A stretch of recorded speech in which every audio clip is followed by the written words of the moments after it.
Some nights when it got warm, we went into the hills above the ranch to the Indian Mesa, a flat space believed to have had spiritual significance for native Indians. On the Indian Mesa, we looked into the universe, the fire, and the mind of the world. One time Charlie told us, the foundation of the will is locked up in graves of what we did hundreds of years ago. In Christ's grave are all the other gods he put down. The turkey is Mexican god of war, Indian Meteca. The Spaniard who came with the cross was not of the land in its balances. He was more like a jackal, less gentle, less aware. Birds, lizards, and others see two pictures. If you could put your hands like praying and lay them on the bridge of your nose, you see two pictures. Indians would put on a beak and feathers and get in the bush and learn from the turkey, who was God to himself in his kingdom. Each of the sons or young men was like a feather and had to earn the right to fight, die, or be sacrificed to get the different levels of awareness. When I met the Mexican Indian shaman awareness, he gave me a name and said I could live in his forever. He said he could have saved me a lot of time had the cross not killed him. He had told the Spanish that he was their God, but he laid himself down for the cross because he knew it would only be a few minutes in the universe. There's a whole lot more to it, but if you think I'm a fool because I can't spell, then go to school and make some more A-bombs. If you think the turkey is a fool, then try to outsmart him in the bush. Turkeys can't spell either. The dumb turkey god built a lot of pyramids and lifted a 2,200-ton stone up over the mountains and placed it perfectly in a temple. Modern man can't lift it, much less move it. On the Indian Mesa, we primed ourselves for primal instincts, worshipped the trees, the earth, the sky, the sun, danced around the fire, and made love on altars of stone. The facade on the roof nearest George's house read Rock City Cafe. But it was just a storeroom the size of a caboose before Bruce Davis plumbed and wired it for service. Bruce was from the South, Louisiana and Tennessee, but he was an explorer and seeker. He'd been exploring Topanga Canyon on his motorcycle when we met him the previous year, and he'd stayed with us a couple of months before resuming his travels. Since then, he'd been all over the U.S. and to Europe, but if he found what he was looking for, he didn't settle until he found us on the ranch. The only thing I remember Bruce saying about his travels is that, while in England, he had looked into the practice of Scientology. The attraction, he said, was their methodical mind clearing, using a lie detector type device called an e-meter. This was, to him, an interesting correlation to what we were doing without use of mechanical gadgets. Asked for details, Bruce said that he couldn't afford further exploration because Scientology's hierarchy was costly to ascend. "What about the founder?" I asked. "What is the founder doing now?" Bruce grinned. "Making money," he said. Bruce was a welder by trade, a part-time electrician, plumber, and mechanic. In response to us girls, he hooked up the Rock City Cafe with a gas stove, refrigerator, and a cold water sink. We put a table and chairs in one corner, a couple of stools around a counter, and we unboarded the big screened windows facing the boardwalk. Then we opened our very own 1940s Route 66 style cafe. Waitress jobs were always available at the Rock City Cafe. Passing down the boardwalk one morning, I saw Leslie Liu posed with a pretend pad and pencil in front of the table where Randy Starr sat splayed. She hollered towards the kitchen. 2 sausage, 2 legs, Mabel, and throw a biscuit on the side. A biscuit flew by the window, and Randy reached his good hand to grab it, yodeling, "God damn," amidst a swell of cowboy laughter.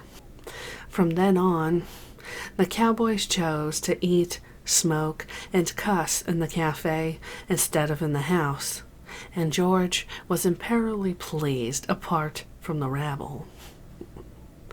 On the cafe's back wall, a mysterious panel was framed like a picture. We figured out how to remove the panel, revealing a paneless window to a dark warehouse. The door to that warehouse was outside, around the corner. When Pearl saw Ruth open it, she warned her not to go in, because George kept valuable movie props in there.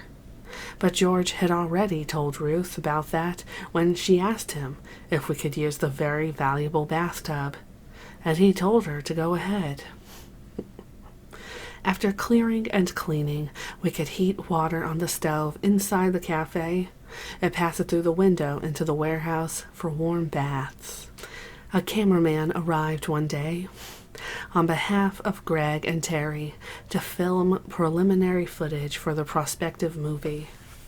George's signature was required, and all of us agreed to ignore the movie camera as we went about our day. George was alert and spry. A couple of us girls took him for a walk so he could be filmed, and then we sat in the house, pretending like it was a day like any other. But nothing like this had happened on Spawn Ranch in a long time. Pearl was perky, Larry puffed, and Randy, as usual, wrestled himself, part of him acting angry, as if intruded upon, and another part wrangling for attention. At some point, George asked me how the filming was going, and I went out to the porch. I think Clem was the first one to come along and tell me that Mike, the cameraman, had taken acid and was freaking out. What was he going through? Death. His ego's afraid of dying. We tried to get him into the woods. He's been following Charlie around, begging Charlie not to kill him. Charlie don't want nothing to do with him. Some of us had seen this sort of thing before while we were traveling in the black bus out of San Francisco. People told Mike to go home. Finally, he left, taking the film with him, and we never saw either of them again. George was in his own movie. "Them flatland furriners," he complained, wagging his chin in the air. "They think they're so high flutin' for having a canopy over the bed. Us mountain folk got 'em under the bed." He was referring to the tin can I had accidentally kicked when I went in to pull up his covers. On this day, he'd let on he'd been thinking up a song. He gave it to us in pieces. Brenda and Gypsy put a tune to it, and one night a bunch of us sang it to him in the house. George's song, chorus. "Living high, high, high on a mountain, living high, high, high on the hog, eating cornbread and taters, side meat and maters, coffee's boiling in the pot, we like to drink it good and hot." In one verse, Brenda was barefoot on the seat of a buckboard, wearing a gunny sack dress, a hat that looked like a flower pot, and driving a mule dressed the same way. Most of us girls and some of the guys had picked up George's mountain talk and sometimes forgot to leave it in the mountains. A year in the future, Clem would be publicly disparaged with half a dozen words meaning low intelligence. People who never knew us would say anything about us in print and on film for decades, and were given what was, before the internet, a rare platform. Clem was actually classic as a country brother. He once gifted Sandy and me with a beautiful china teapot. Inside it was a beautiful live tarantula. The surprise was not left to chance.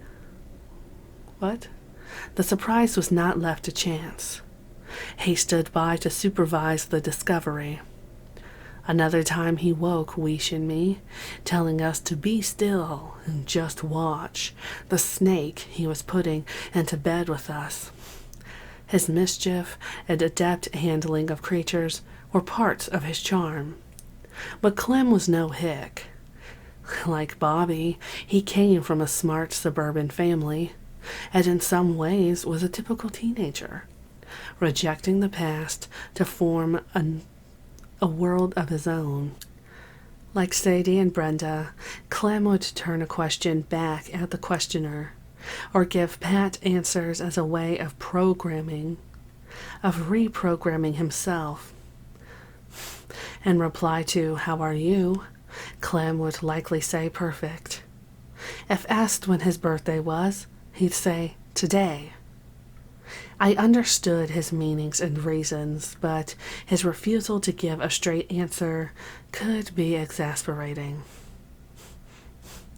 I sensed his rebelling at the conventionalities that hung on in my speech, but he was never sarcastic or mean-spirited.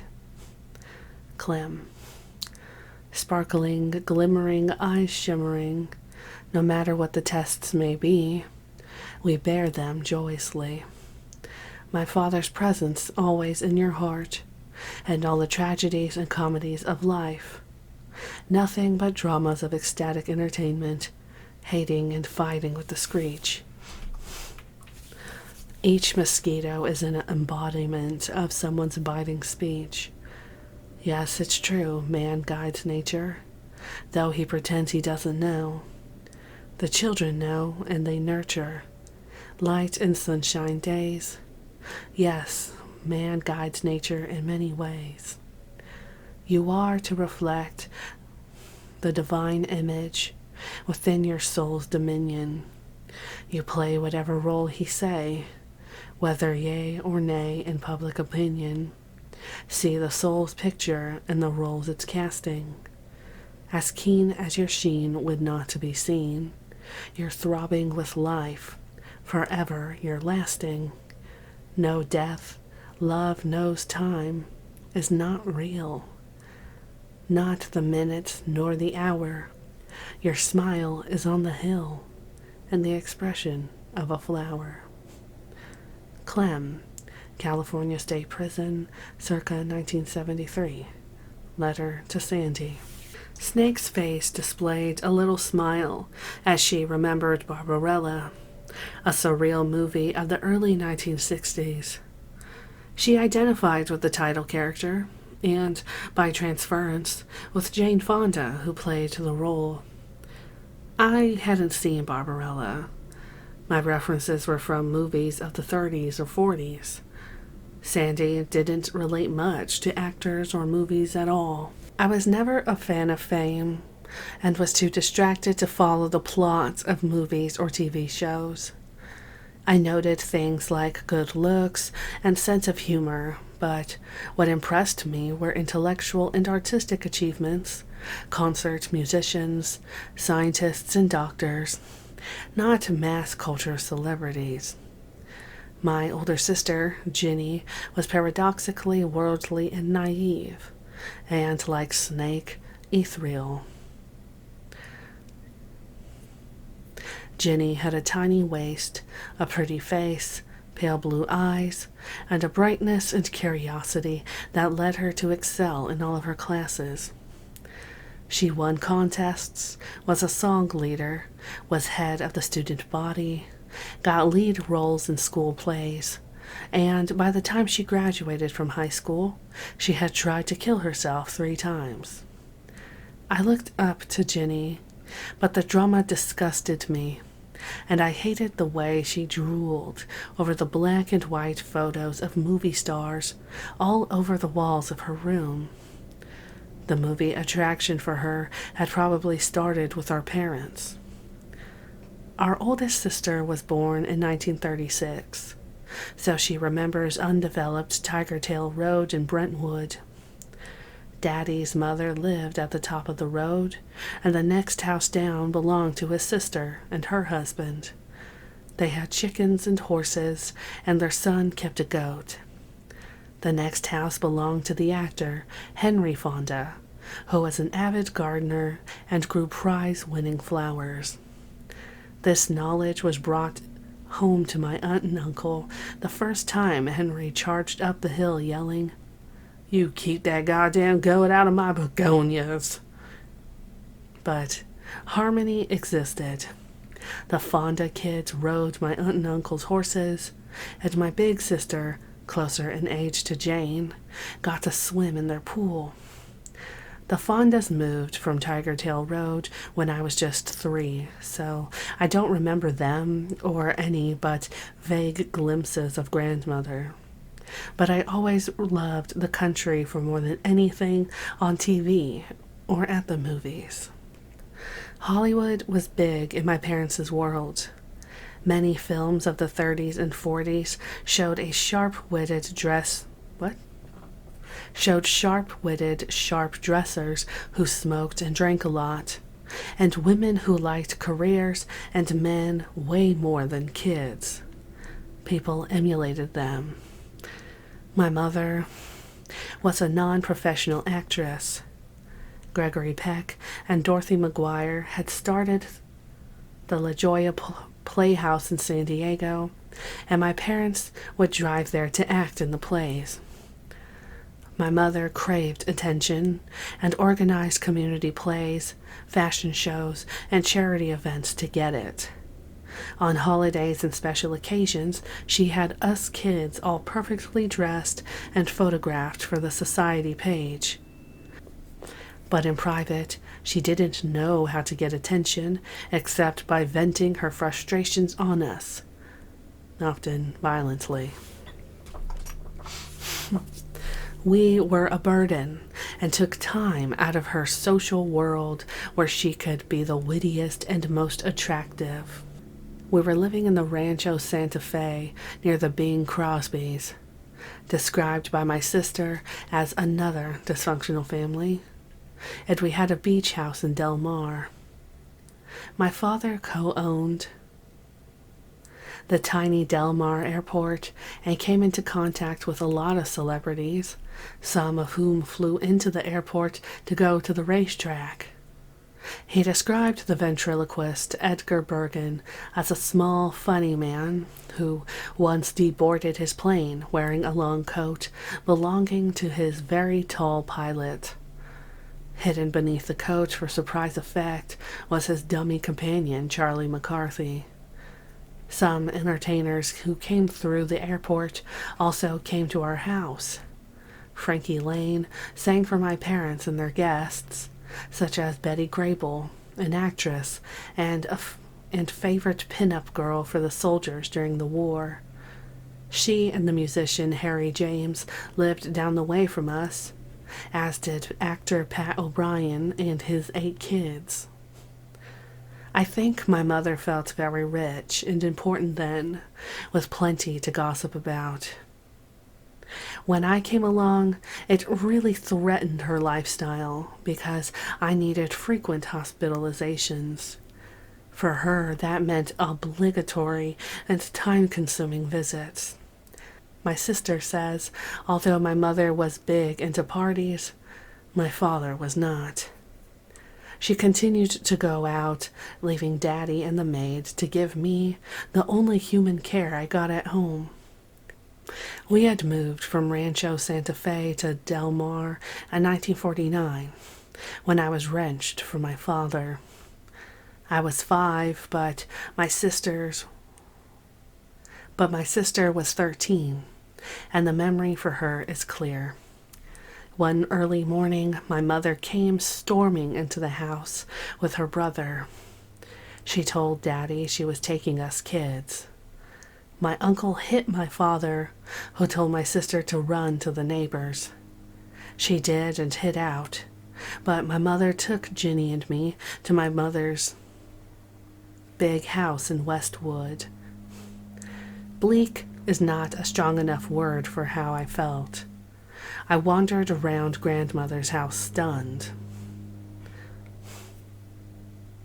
It was cold, but the top floor held her collections of National Geographic magazines and minerals and artifacts from her travels with Granddaddy in the Southwest. She had a little black light to view the opened rocks, and I was amazed and thrilled to see the beauty inside. But at that time I was traumatized.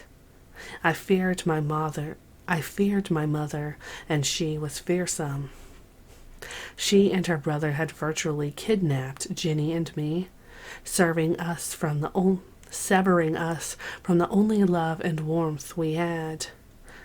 My sisters and I fought viciously at vacation times visiting my father.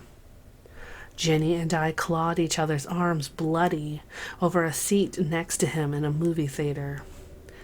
When I think of movies, I have bad memories. He loved movies and took us with him, but at 5 years old, I didn't understand the movies. I needed to connect with and feel loved by my father. Jimmy Durant bought the beach house in Del Mar. My mother remarried and maintained control of us kids, and had 2 more. Daddy eventually got another wife and child. His sister, my aunt, was a vedanist, and opened part of her home in Laguna Beach, overlooking the ocean to serve as an ashram. She was visited by Christopher Isherwood and other spiritual. When Ginny went to college and had mental and emotional breakdowns, she would sometimes stay with my aunt, where she furthered her flights from pain into Eastern mysticism. Before accidentally killing herself with alcohol and pills in the 1980s, Ginny came into contact with a variety of known people. The celebrities brushed against my world did not impress me as lives fulfilled. Candace Bergen was the daughter of the ventriloquist my dad had met 30 years earlier. She was an emerging actress and the girlfriend of Terry Melcher when she came to Dennis's. Dennis composed songs for me in his studio and held me in his arms in his swimming pool. Yet he held no charge or interest for me. Only Manson did, because he seemed to offer something that intimated peace, joy, and fulfillment. There was a lot going on, and I didn't know the half of it. The music was coming together, and people were stopping by to exchange forecasts and offer supplies and vehicles. At various times we had a Cadillac, a 1929 Ford, a 1936 Dodge, the new Dodge van, a 1948 dump truck, a Road Runner, a World War II Burma truck, Charlie said, was made for long hauls into China, the Jeep, the Studebaker, a GTO, a Firebird, a 1941 Power Wagon, and some kind of camper we got from a retired cop who wanted to sell it quick because he had no papers. Charlie said it wasn't legal. The Plymouth Road Runner was designed for speed, so it was no real surprise that Charlie got arrested in it for speeding. Brenda, Bruce, and Ella were with him, and all of them spent the night in jail. The girls told me they were out late in the valley and saw two cops questioning a woman alongside the road. Charlie yelled out the window to the cops that they were misusing their authority. He drove on but circled the block, and seeing that the police hadn't moved, he yelled again and sped away. This time they got in their car and went after him. The Roadrunner lived up to its reputation. The girl said they were far ahead of the police when Charlie stopped the car and got out to wait for them. When the police arrived, they were scared, and it made them mad, so they arrested everyone in the car. Charges were dropped the next day. The flavored aromas of buttered toast and grilled cheese brought congregations to the Rock City Cafe. Thanks to Mary and Katie, we always had butter, rice, beans, cheeses, and good breads. Then someone brought us a station wagon load of pies, frosted cakes, donuts, and more in white bakery boxes with cellophane windows. It was the first of several deliveries, and a mixed blessing. All the sugary gluten our minds ever craved, and far too much for our small bodies. The Fountain of the World had an unlikely food connection deep downtown in one of LA's black communities. Back then, everyone called them ghettos. At least once a month, someone from the fountain took a pickup truck downtown to collect food for themselves and the needy people in Box Canyon. While working at the fountain, Katie and Mary had picked up the job. That's where they met the black man we knew only as John, the overseer of the downtown operation. One of the girls told me that Charlie began going with them to see John, and the two men talked about things other than food. It was through the surplus food distribution network that Charlie met and had an ongoing dialogue with a big American Indian who came to the ranch. Charlie. We talked of the world and far too much to relate. We talked about how the native peoples dreamed with animal people and earth, while white people's dreams were of cars, trucks, wagons, and things to ride around in.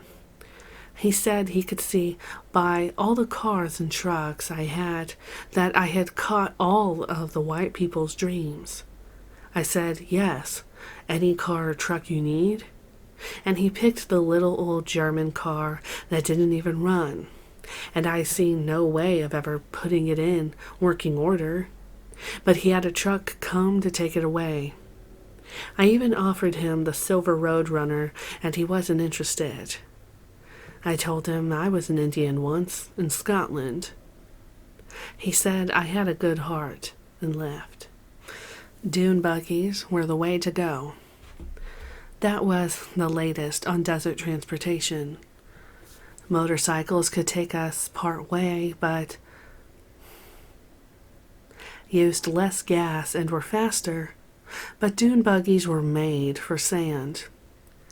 I don't know where we got the money, but our first 2 dune buggies cost a couple $1,000s and came from a shop in the valley owned by a retired police officer. One didn't have a title. Tex and Bruce began examining and tuning up the engines. Katie had purchased over $200 worth of topographical maps showing the land from the San Fernando Valley to Death Valley. When they were spread out over the entire saloon floor, we could walk on them and survey the terrain, much like in a low-flying airplane. Some of the guys were plotting routes through canyons and over mountains. I heard that one of them could get keys to the locks on the fire road gates, and when he couldn't, they'd just cut off the locks. I may have mentioned that Charlie was a good driver. With off-roads open, his abilities were sharpened. Brenda. One time, Charlie took me for a ride I'll never forget. We took off from the ranch and traveled back up through the hills and up the fire roads, and we came to a ditch that was real wide and deep. So he circled back down the road, built up speed, and we flew over that ditch and up the road, over a hill and way down into a valley at top speed, to the top of a mountain, to the edge, and the road dropped from there straight down. I was hoping he wouldn't, but I knew he would, and he did. The roads disappeared, and all to be seen was blue, blue sky. I could feel all my fear at once. Then I saw the road, straight down. We touched ground and came to a big bump, slowed some, and caught on a rock. Charlie stopped the engine, hopped out and looked at it from all angles, hopped back in, backed it up, and drove around it into some loose dirt. The buggy got hung up again, so we both hopped out and checked the mountain for another way down. But this was the best way. Charlie got the jack and put it under the bumper, and I got in the driver's seat and started the engine. The wheel spun and the buggy slid sideways. We moved the jack to the other side, and while I stood on the front bumper, he put the gas to the floor, and we flew over the bump. I got the jack and climbed in, and we went on sliding down the mountain like that. Near the bottom was a plateau of rocks and boulders big as houses. Charlie asked for the binoculars, and we climbed way up onto the rocks, overlooking the whole city. As far as the eye stretched was cement, smoke, cars, construction, churches, and graveyards. Cowboy Larry came into George's house, talking about joining the circus. Randy said that Larry was a circus. Pearl reminded George that someone was coming about a horse. And vroom, a motor was getting tuned loud out front. George frowned and told me we ought to move our mechanical operations to the dump. The dump was on the far side of the corral, where scrap wood and metal, fencing and baling wire were tossed for future use, or to just get it out of the way. Cowboy Bill traded George something in exchange for a big cattle trailer he towed to the dump to hold motorcycle and dune buggy parts and tools, and the guys hooked up a generator for lights and equipment. There was even plenty of grease-free space at one end of the trailer for sleeping. So, on some warm summer nights, we hung out with the guys and the motorcycles and dune buggies below the insects flitting around the lights. I just flashed on that crazy caravan we had moving up Devil's Canyon one afternoon. Dune buggies, people and camping gear, tabla drums and babies, sleeping bags sticking out everywhere, bouncing, banging kettles and canteens, rice and honey, guitars, and a girl on horseback following. We had to lose her before the turnoff. When we first got the dune buggies, the sheriff's posse came for the regular check, and one asked Clem where we got them, since none of us had the money for a pack of cigarettes. Clem ran down a rip-off that we'd pulled to get 2 of them, and the cop just walked off, looking like he figured Clem was out of his mind. When I think of the dune buggies, I think of Tex, 'cause he got me to love motors, especially those running smoothly and really quietly. I think of us sitting out at the dump, beyond the corral, getting hot and sweaty and dusty, cleaning parts and bleeding brakes, making perfection. He'd screw and unscrew, wrench and plier to get the engine as near silent as he could, And we'd take off for Devil's Canyon to test what he'd done, and just to have a stony ride. We'd go all over, winding in and out of washes and passes, finding places to stash people and things, sites to be checked further on foot, fences that could be avoided and where they needed to be cut. And just when we'd get up to places we figured none of us had seen, we'd seen tracks of the buggy Charlie drove. We'd always stop at the creek. The water is so cold and good.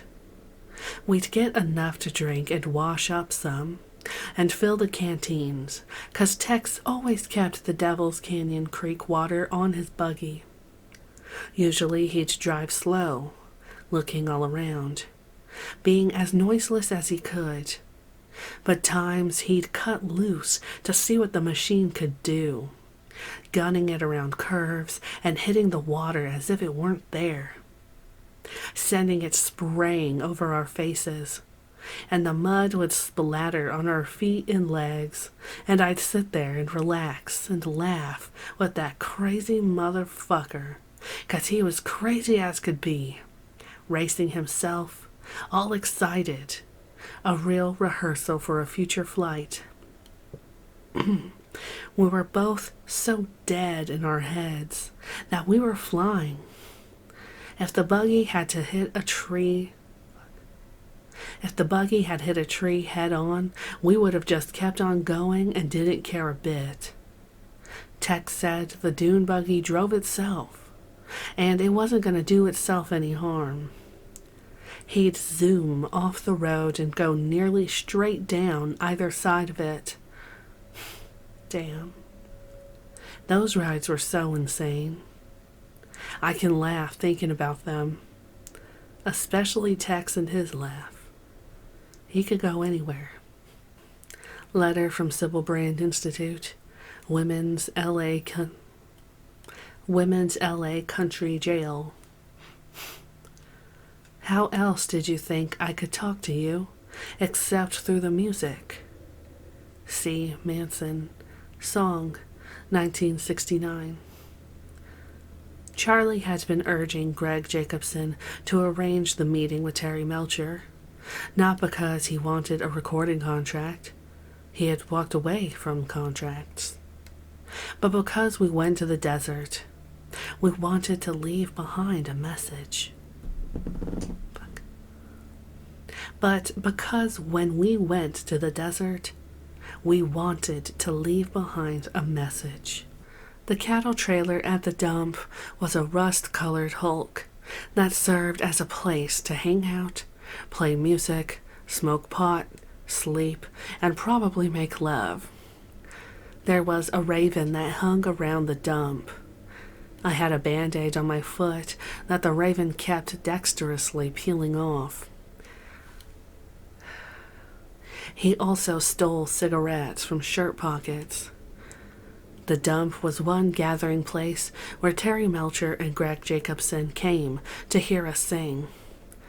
I wasn't interested, but I was aware that something important was going on. The excitement and tension were generated by Gypsy more than anyone. I also recall later gathering on a sand clearing by the creek, singing for people with sound equipment. I was conscious that we were being observed and evaluated, and that we were unrehearsed and unprofessional in talent and in dress. I could feel the tension in our group and knew it was a substandard performance. Other than the significance that Gypsy and a few others attached to these events, I don't recall any build-up to them or conversation afterwards.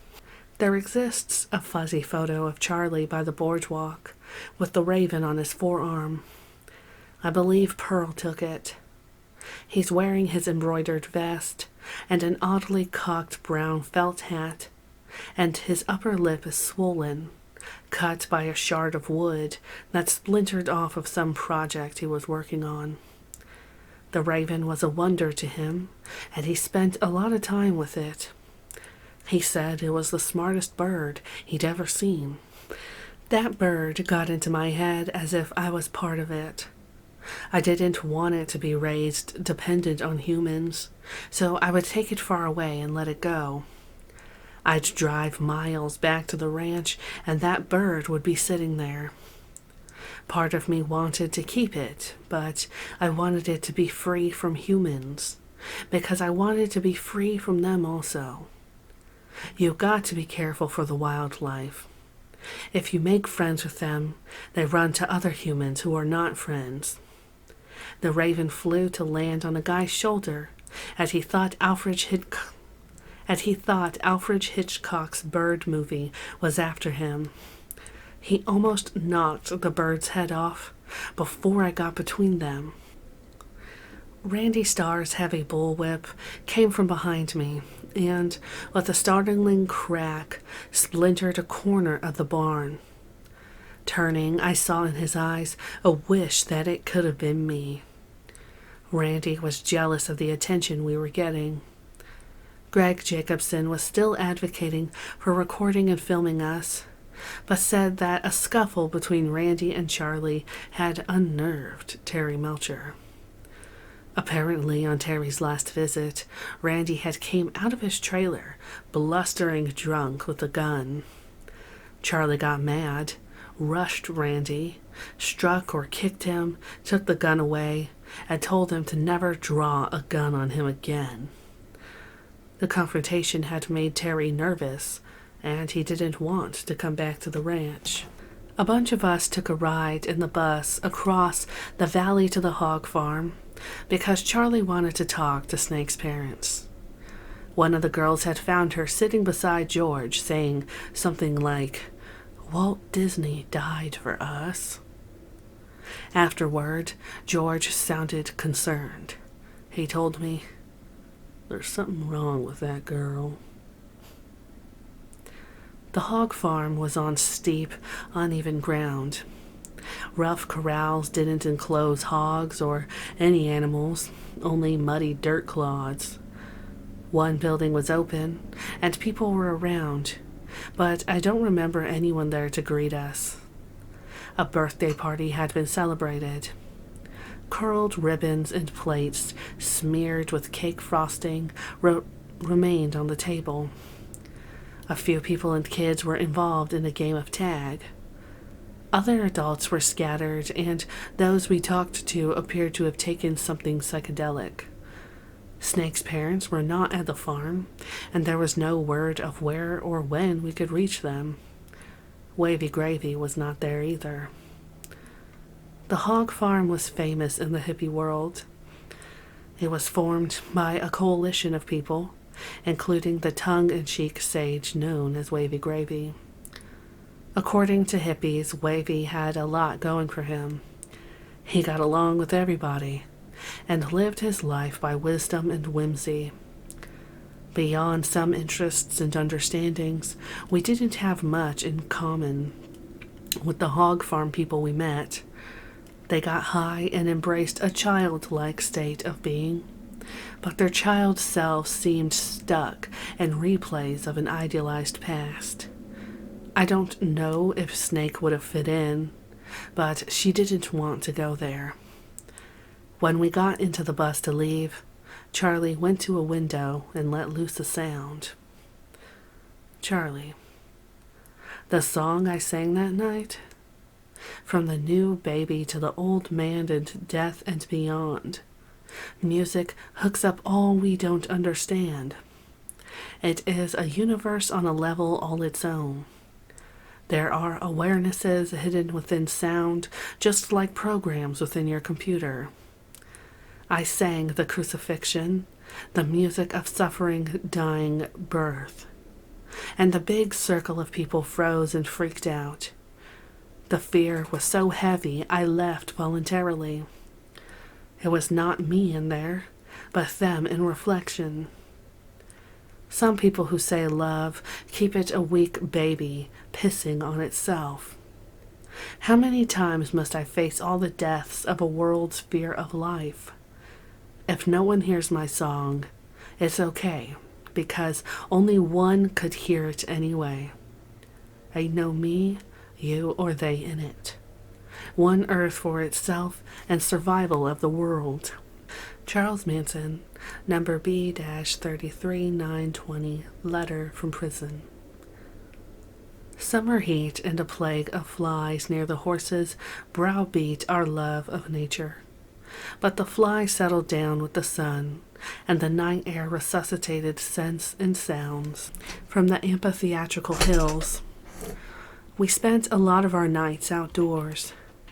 On the Indian Mesa, and wherever we circled, we were open for insights and visions. I believed we all saw the structural and functional perfection of nature on Earth as a reflection of divinity, and our own species systematically killing it. The reverence we had for each other was a soul-saving grace, but the elements that sustain life were more valuable than all the world's treasures. Without air, we wouldn't live more than minutes. Without water, weeks or days. Without food, maybe a couple of months. Charlie gave us insights as they came to him, options for dealing with extreme elements, animals, and people.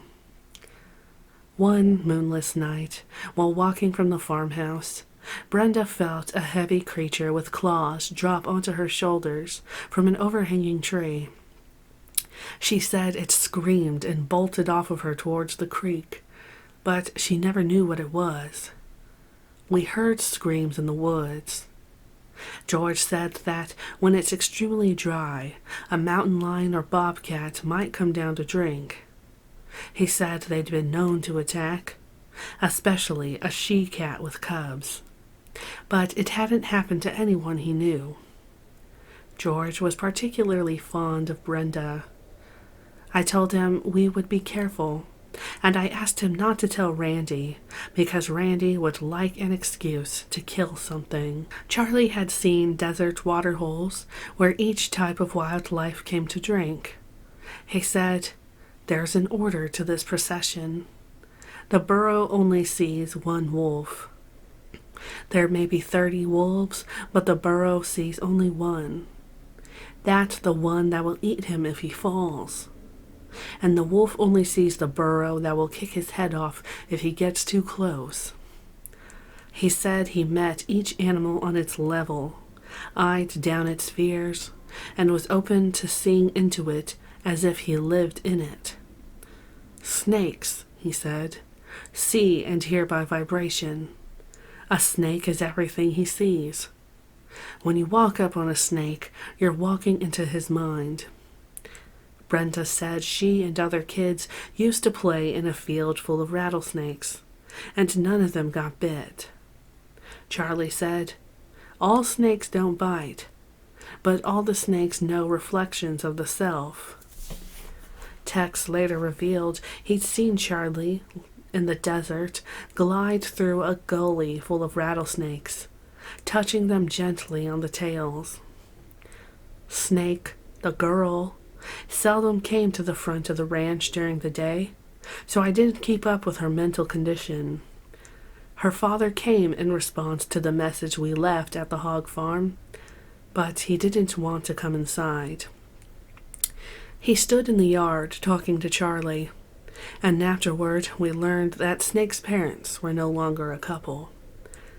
I don't know how the news affected Snake, but responsibility for her care was left up with us, and there were times when she had to be brought to the shower to bathe. You cannot get others' problems off you.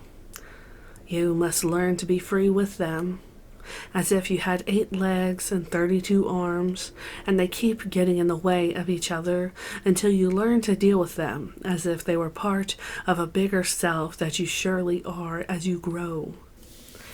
Juan's bitter self-mocking was offensive. It was barely masked aggression. He'd reverted to making peculiar comments, and then snickering when people appeared to be trying to understand them. For a while he amused himself by wearing cut-off jeans, so threadbare his butt showed, and so short his penis protruded. Pearl appeared not to notice. Juan was never sighted in town for indecent exposure, but a woman reported seeing Clem by the high school talking to girls. She said he had a hole in his pants. The police found Clem, corroborated the hole, arrested, and charged him with lewd and lascivious behavior. This might have been funny, but a judge sent him for an indefinite stay at a state mental hospital in Camarillo. Clem wasn't mentally deranged or sexually perverse, just indiscreet and underage. I think all the girls on the ranch were fond of him, and two set out to get him back. They didn't even have use of a car that day, so they went to a local parking lot and found one with keys in it. By dinner, he was home. Of course, now he really had to lie low, not just being a runaway, but an escaped lunatic. Someone had given us an army field phone for the desert, and we hooked it up between the Rock City Cafe and the back ranch house. We also used a little sign language, so barely there you'd miss it if you didn't know. It probably started when Charlie taught us some pimp signs. The tug of the collar to summon each other, the brush of the sleeve which meant stay away. These were beneficial in surreptitiously communicating from the haystack to the house, and to fugitives or runaways who needed to know if strangers might be dangerous. It was just one in several forms of communication, and others were evolving. Rushing out of George's house with a big pair of scissors, I stopped. I had no use for them. I went back inside and left the scissors, but couldn't leave the house. After walking in circles, I grabbed the scissors and was halfway down the boardwalk when Brenda stepped out of the saloon, took them, thanked me, and went back inside. That's what was happening. People have been speculating about extrasensory perception for centuries. We called it tuning in or channeling. I was attuned to the friction between Pearl and George. Ella worked at the rental office one day and happened to be in the house at night when Pearl reported to George the number of riders in the day's take. She told me that Pearl shorted him by $10 or $12. I didn't tell George, but sometime later I heard him and Pearl arguing after he caught her in a lie, and I got the impression he'd known she was skimming all along. George needed Pearl. He never forgot it. She needed him too. He told me he would have liked to have reminded her of it, but she was so stubborn she'd have wanted to prove him wrong, and he said he was in no position to test her. When business was bad, George looked doubtful. It had nothing to do with us, he said, except maybe that he could hear us singing in the saloon at night. And it wasn't the singing that bothered him. He said we sounded real talented. It was that at a well-run dude ranch, folks don't stay up half the night. It may have been the way we girls sometimes got in a hurry to leave him and go with others. And we had things on our minds that didn't include him. And he went back to worries and problems. For a long time, George had been trying to swallow a heart-burning expression someone, he thought a city assessor, had used to describe the ranch. They called it an eyesore. Since he couldn't trust his own eyes or depend upon the hands, he felt helpless and enraged. If they were to leave him for even a day, the horses would go hungry and the business would be lost. The humiliation of needing people he often despised was enough to make him wish to be done with it, to have the satisfaction of wielding the final stroke rather than succumbing to impotence. He could sell. I thought it would take years to get a buyer, and meanwhile something would work out. In my mind, the ranch would always be ours. In revolutionary times, it would be a safe place to rest and refuel before moving on. The fountain of the worlds would be another. A prosecutor would allege that we were leveraging George for the deed, but who needs a deed in the midst of lawlessness? The saloon was cooler than anywhere else, with big open doors to catch breezes. At night, we usually closed the front doors so as not to attract the attention of people driving by on the road. Coming up the pass in his dune buggy one night, Charlie met the tail end of a 2-car contingent of sheriff's deputies on their way to the ranch. Accelerating, he passed them. They sped to pull up beside him in front of the saloon. Then they went casual. "Hi, Charlie. Where is everybody tonight?" Nodding towards the saloon, Charlie said we were probably inside. He gunned the engine, zoomed around the squad cars, out of the yard, around the corral, and into the dump.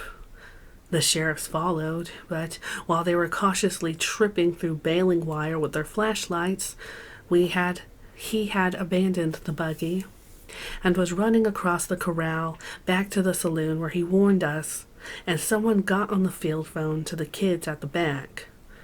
Charlie was honest like that. Galloping down Lover's Lane, Ruth believed that a trust was developing between her and Silver, until he veered for the low-hanging branch of a big oak that would have knocked her off if she hadn't jumped first. Silver was a strong white horse, marred by a soot-like paw, but the real marring was behind his eyes. We thought he must have been abused before coming to the ranch, especially about the face.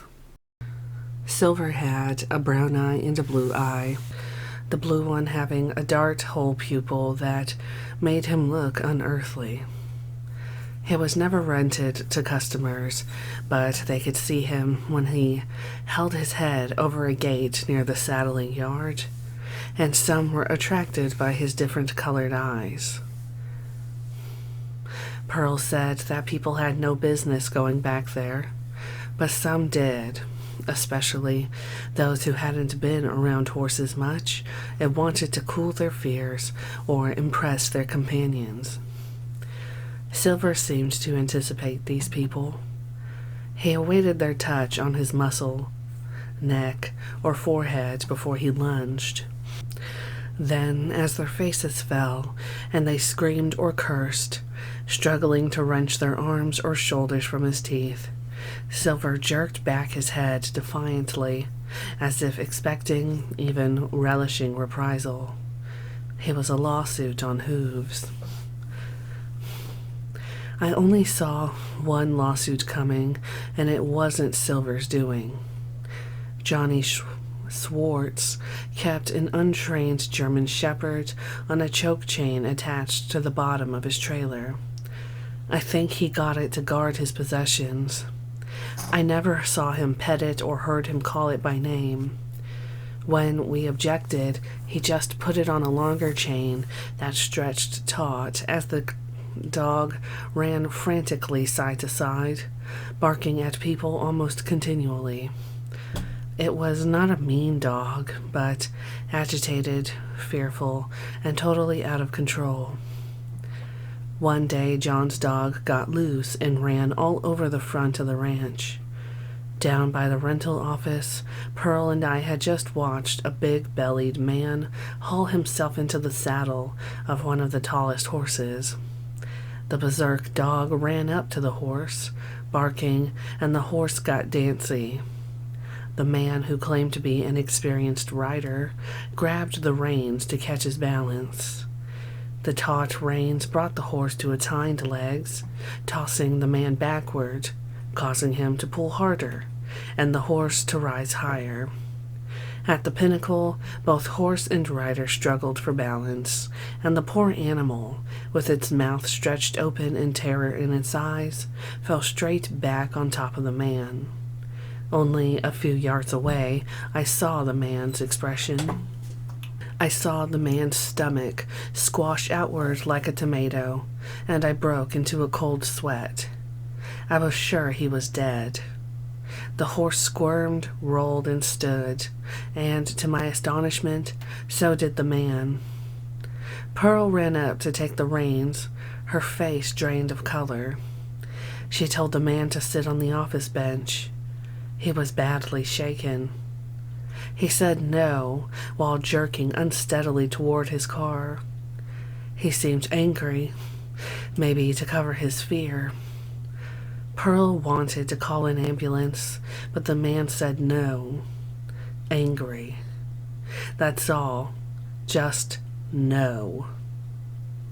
As soon as he recovered enough breath, he got into his car and drove away. Meanwhile, John Swartz's dog had gone after the goat, and I don't know how Charlie got the dog back on the chain, but I suspect he scared it half to death. The lawsuit came later from a lawyer claiming that George was responsible for his client's back injuries. George couldn't afford a lawyer, and the case remained suspended over his worried mind. Charlie, say the Burrows came within 50 yards of me in the past, but some man gets a hold of them, beats them, and lets them go. The one mind of all Burrows runs together. Their fear of humans goes up. It's the same with people. The level of trust disappears slowly until no one knows who and what to believe. A little radio in George's house played country music and short blurts of world news every hour, every half hour. The U.S. casualty counts, rallies, politics, riots, and business as usual. The previous year, the Army was revealed to have tested a nerve gas near farmland in the Midwest, inadvertently killing a lot of sheep. In 1969, the Defense Department acknowledged that, unbeknownst to citizens, they had been transporting the gas and other lethal chemicals across the U.S. by railroad. Another report said that NASA was getting ready to land a spaceship on the moon and had plans to send one to Mars. Couldn't they apply that level of intelligence to protecting the planet we already had? Were they preparing to escape if the Earth got too polluted, or were they mentally already gone?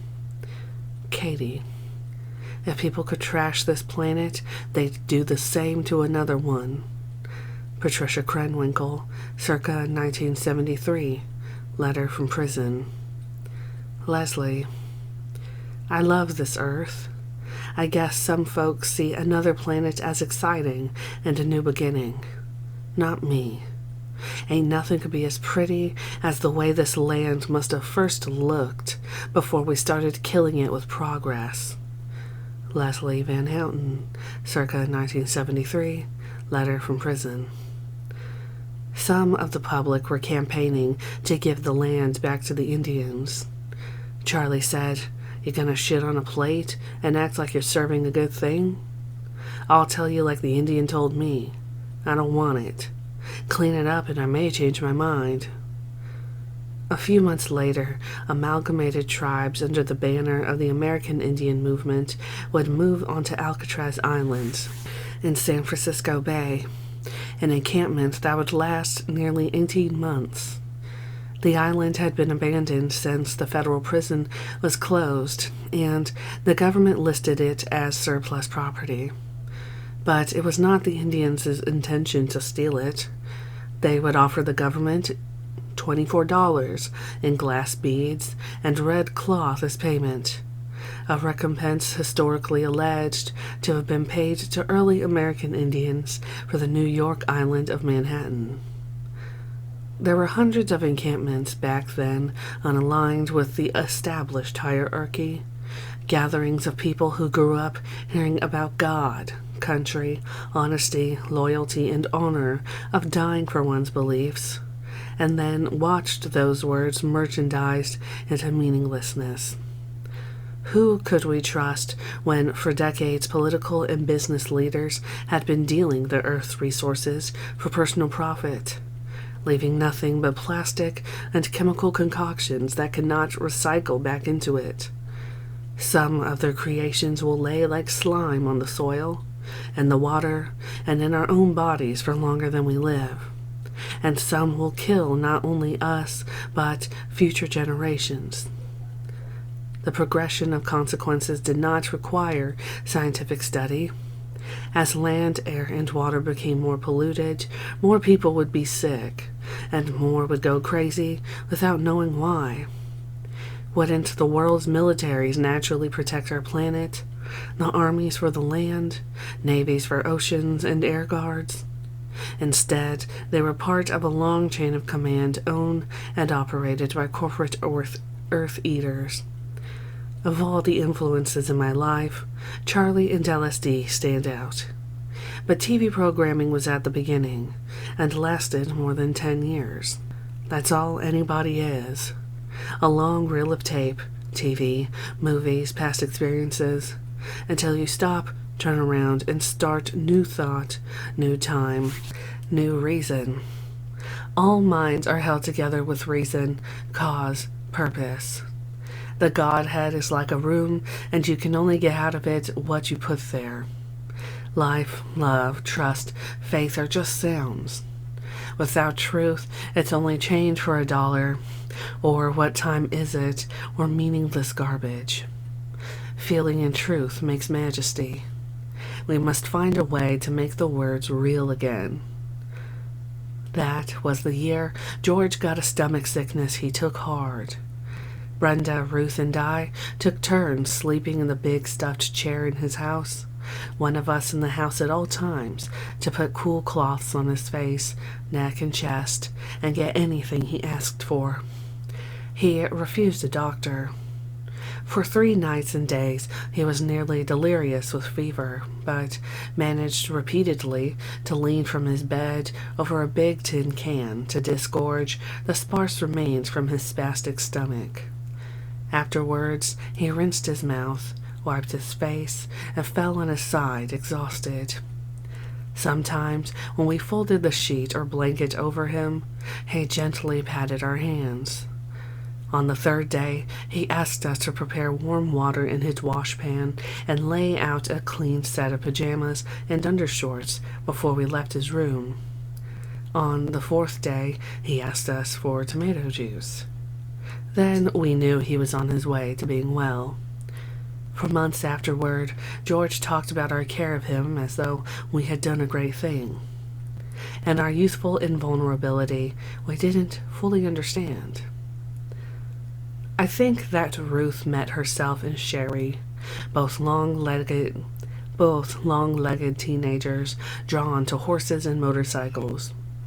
Sherry had owned a horse, but had to sell it when her parents divorced, so she came to the ranch to take care of horses in exchange for the privilege of riding them. She was 15 and came across as shy, but she had run away before, and told Ruth she wanted to do it again. Ruth advised against it, but Sherry explained that her father had left her and her little brother with their mother, and their mother had remarried. Their new father was Chinese, with a different orientation towards parenting. Her attitudes inflamed his temper. She believed that he and her mother wanted her out of the house. All they needed, she said, was something to tell the neighbors. This turned out to be remarkably true. Ruth enlisted me in creating a scenario about my grandparents' farm in Oregon, where the 3 of us could live in the country, taking care of animals. Sherry told her mother of the opportunity. Responsibly, her mother invited Ruth and me to dinner, where we apparently pleased her and her husband with the proposal. Sitting around the dinner table, we were prepared to give them an alleged address where Sherry would be living, the name of a high school she would be attending, and a number of other details, but they never asked. Soon after our dinner, Sherry's mother dropped her at the ranch with 2 large suitcases and said goodbye to her daughter, who was going to live in another state with unknown people. And she never returned to even ask about her.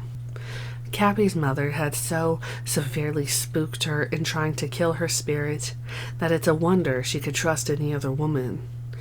Leslie confided that when she was pregnant at 17 and wanted to have the baby, her socially conscious mother had forced her to abort, pushing on Leslie's stomach herself to expel the fetus.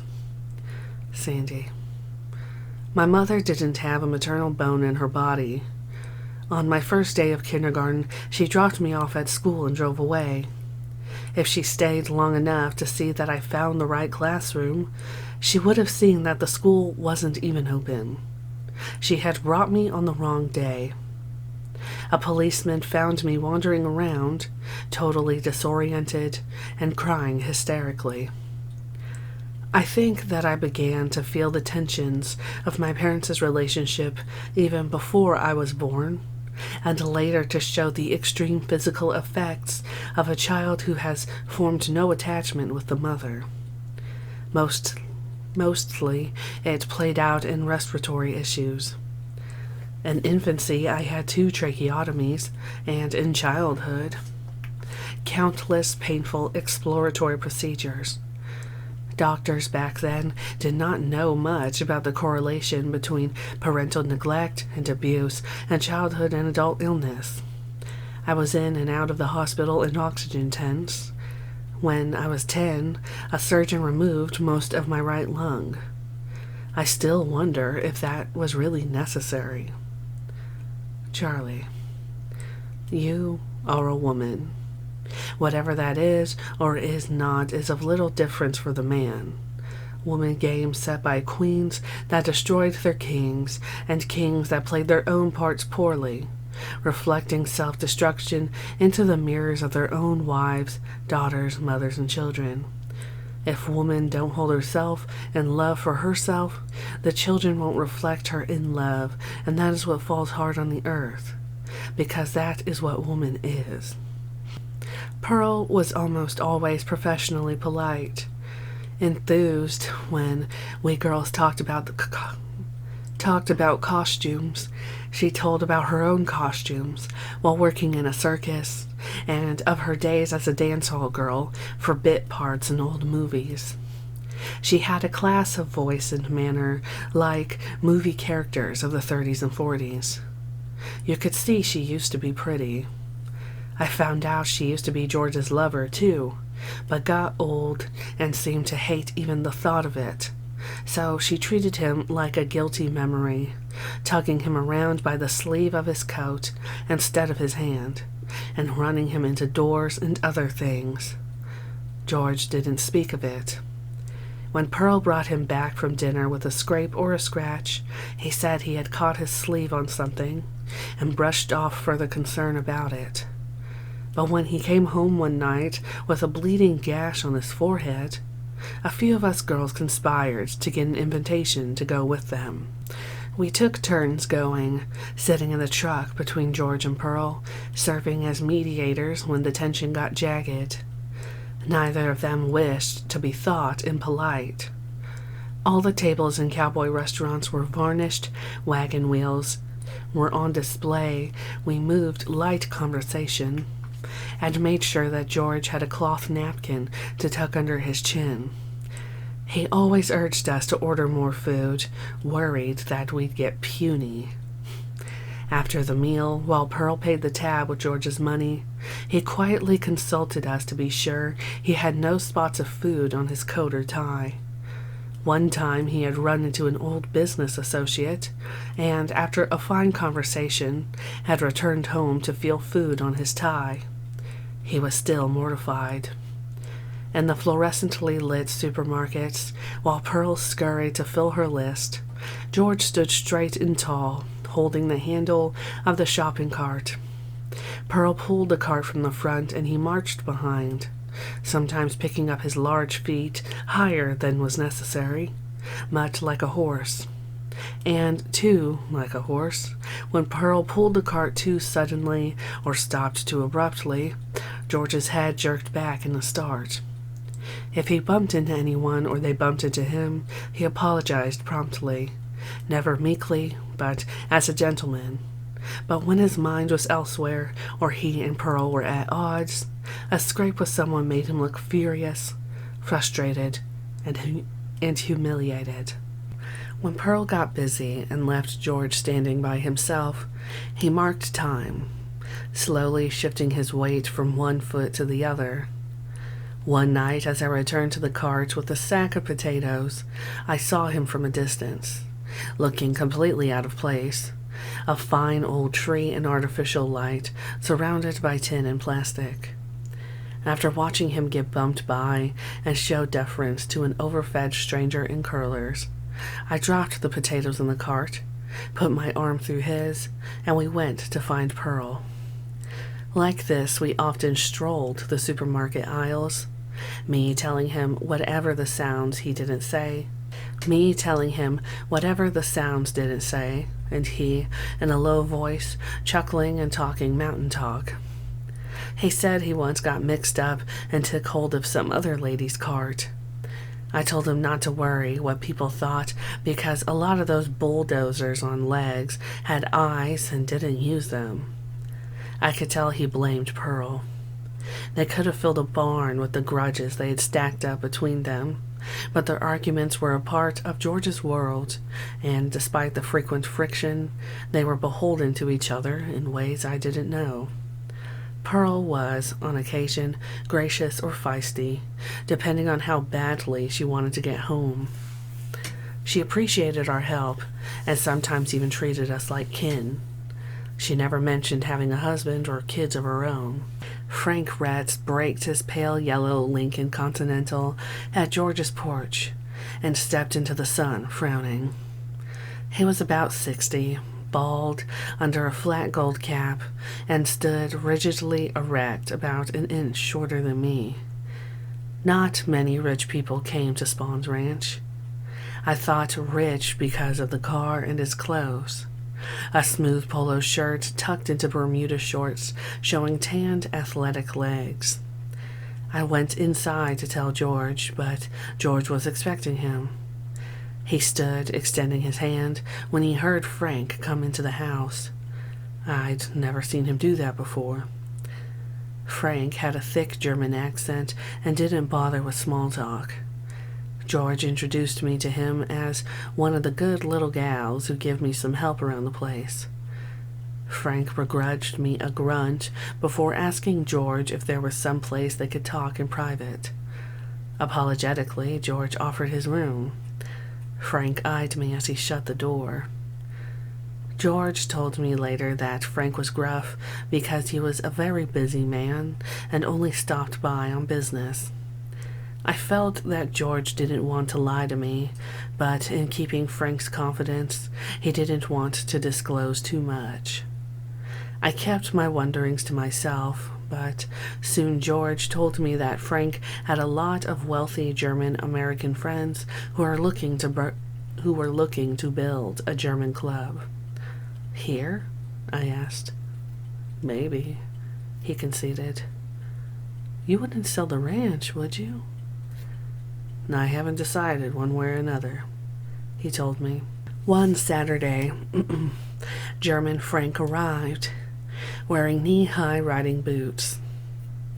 George met with him again in his bedroom and later told me that the planned German club would have a restaurant, a spa, lodges, gardens, tennis courts, and a hotel. He was so impressed with the plans he couldn't hide his enthusiasm. He said he liked Frank's solid handshake. He was unconsciously imitating Frank's clipped speech. It embarrassed me that he felt so honored to be in Frank's company. I knew he believed he was finally getting a chance to share the prosperity and association of men he considered respectable, but I could see that Frank didn't respect him. I told him I didn't trust Frank Retz. He said that Frank didn't trust us either. The daughter of a world-famous American entertainer was seated at a baby grand piano in Terry Melcher's Malibu house, where we went to pick up Dennis.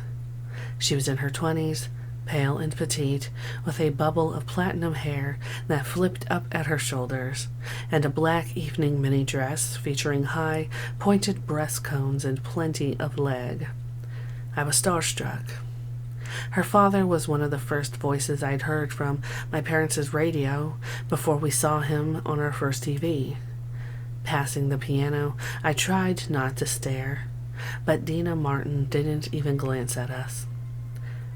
I sat on a couch beside a man wearing granny glasses and a long Nehru robe. He didn't acknowledge me either, but continued to elucidate the fine points of something he was writing. I was the only person close enough to hear him, and I had no idea what he was talking about. He concluded his monologue by standing, parting glass doors to the balcony, and disappearing into the night. Likewise, a few people drifted through the rooms like ghosts. I headed upstairs to find a bathroom. Opening a door, I was startled by a movie-like scene. Dennis was poised over a beautiful woman on a bed. Before I could apologize, I realized they hadn't noticed me, and I reclosed the door. Downstairs, Charlie had paused to see Dina Martin play the piano and sing. She'd chosen an old blues song about cocaine. I watched her eyes, willow tarantula lashes, slide sidelong to Charlie, and her lips mimic a sexy come on. I never knew what Charlie was going to say or do. Meeting her gaze, he suavely propped himself against the piano like her father had done in countless appearances. After her last tragic note, she paused, looking up at him. "Well," she asked, "what do you think?" He said softly, "I think you should go wash your face." To her expression of disbelief, he smiled and said, "I can't see you through all that plaster." Dennis descended the stairs, telling us he wasn't ready to leave, and we would need to come back later. Then he went back upstairs. It was a brush-off. From my vantage, Charlie and Dennis were once connected in a brotherhood known to men since ancient times.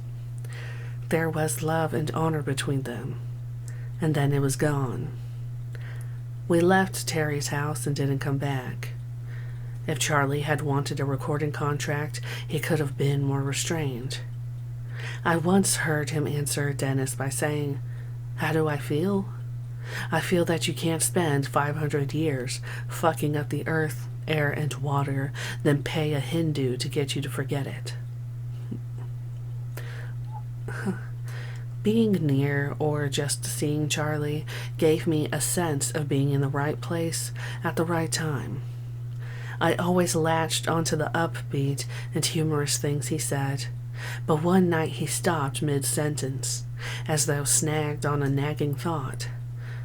"You know," he finally said seriously, "not everyone can live off the land. 200 million people living off the land would strip the bark off the trees." After another pause, he said, "When we got to the mountains and desert, most of the wildlife was gone. Mountain goats, deer, bighorn sheep, big cats, gone. I looked in the spring above Barker's and seen a dead rat, and I could see that water, and I could see through that water all the way to the ocean, all the shit and garbage being put in it." None of us spoke. I was thinking of the desert as one of the last places we could get away from pollution. He said, "It's not water here or there. It's all water. It's connected." For years, I didn't realize he was saying that we couldn't get away. It's connected. There's no getting away from it. But we were already on our way. Once the first dune buggy was together, Charlie and a couple of us girls took it out into the hills and lived in it. To me, it was a very serious practice run, and I spent the whole time going through the saddlebags and toolbox to make sure everything we needed was there. When Charlie first asked for the binoculars, I found out what was there. Soap, toothbrushes, toothpaste, combs, towels, extra underwear, and clothes. All the things we girls packed. We could hardly get to the tools and binoculars, so we fast found out what we could use and got rid of the rest. We were testing the best way to camouflage clothing and considering the most durable and nutritious foods like whole grains, dried fruits, and vegetables, oil, honey, and nuts. The need to travel unseen inspired fine-tuning of our senses and muscles and melding with the vibrations of any environment. Clem could so thoroughly absent himself that even the dogs couldn't hear him coming. Charlie said, "A bird can make a sound you can't hear 5 feet away, but at 25 feet you can. Bushmen use sticks and logs to do much the same thing. A drum or flute can be set to go over and around some people, yet others hear it clear. I had experienced sound as a vibration, but I'd never considered the possibility of bouncing it over and around things. What each of us envisioned of our future in the desert came to light only after we were arrested. Scenarios varied from the need for basic survival skills and supplies to a phantasmagorical world beneath the surface of the earth where chocolate trees grew without sunlight. Charlie was wont to fantasize, and often in jest, but underground chocolate trees were not what I had in mind. Cappy, with scintillating zest, had told us a legend about Montezuma and his people's descent into the earth, and also of the Aztecs' use of the cacao bean. Chocolate. To her, it was an allegory, but in others' versions, we would meet the people already living underground. Prosecutors would inflate the ideas, claiming that our plan was to emerge like cicadas years later without having physically aged. In their story, Charlie intended to rise as King Jesus, God. Hogwash.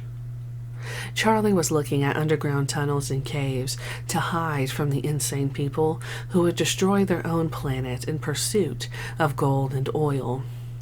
He inspired in me a sense of adventure that supplanted paralyzing dread. God damn it. If chaos was inevitable, we would ride it out on top of our fears rather than cringing beneath them. We would do what was needed to survive.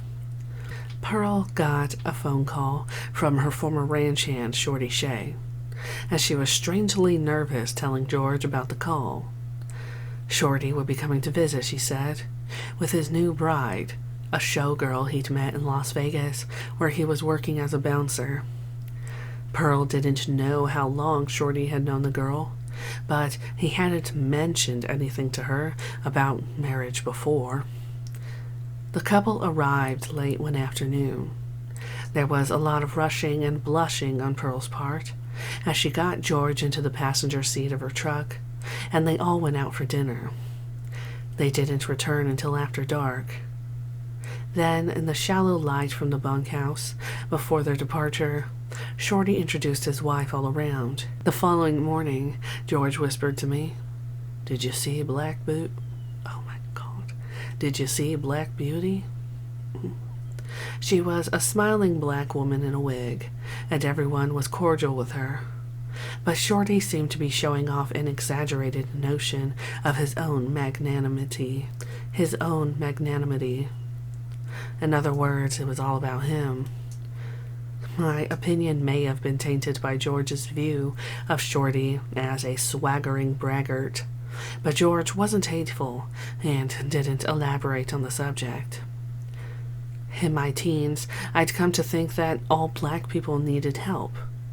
Obviously, I didn't know there were whole towns with black doctors, teachers, and other self-sufficient people. I think that the pursuit of human rights grew organically, whereas integration was an engineered arrangement, and resistance to it was not exclusive to white people. Sandy. In the early 60s, I was at a huge rally in Berkeley, where Stokely Carmichael was haranguing the American government and white folks in general. I clapped along with thousands of other white people. When blacks talked about poverty, I felt angry that people let it go on. I had the makings of a crusader: intellectual curiosity, discontent, and rebellion against the status quo. Black oppression movies were released when I was in my teens. Romantic, powerful movies. A direction and purpose were programmed into me and millions of others. I enrolled in the tutorial program at San Francisco State College because I wanted to help. Organizers of the program sent me to the ghetto to tutor 3 little black girls about 9 years old. Deborah and a set of twins whose parents I assumed had a sense of humor in naming them Marijuana and Tijuana. The twins lived in a flat in the part of San Francisco called the Fillmore, after one of the major streets. I went one day to get them and picked up a cacophony and a medley of images.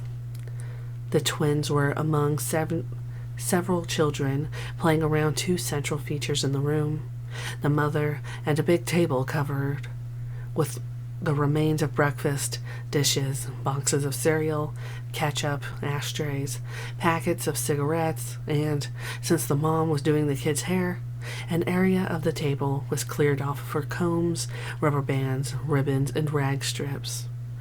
The mom gently shoved one little one from between her knees and replaced her with Marijuana, braided her hair, and then did Tijuana's. Some big guys were near the front door, probably older brothers and friends, digging in their pants pockets, producing money, dialing the phone, and getting things together to go somewhere. It was a warm atmosphere. Deborah, on the other hand, lived in a nearly empty apartment in the projects with only her mother. In the bleak living room were just a chair and a couch on which Deborah's mother sat bleary-eyed, telling me over and over how nice it was for me to take her daughter out. She was an alcoholic. The church where the kids were tutored was a big old wooden 1-story building that had lots of room for the kids to run around.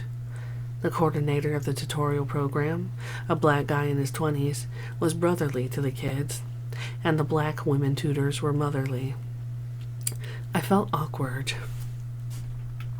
It was hard for me to even understand what the kids were saying. We all went into a smaller room and let the kids read and helped them when they didn't know the words.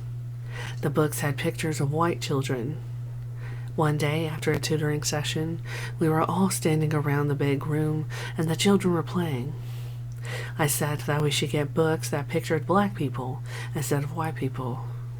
I said that when a book has the word hair, and a child only sees light, straight hair instead of black, kinky hair, it would be confusing for them.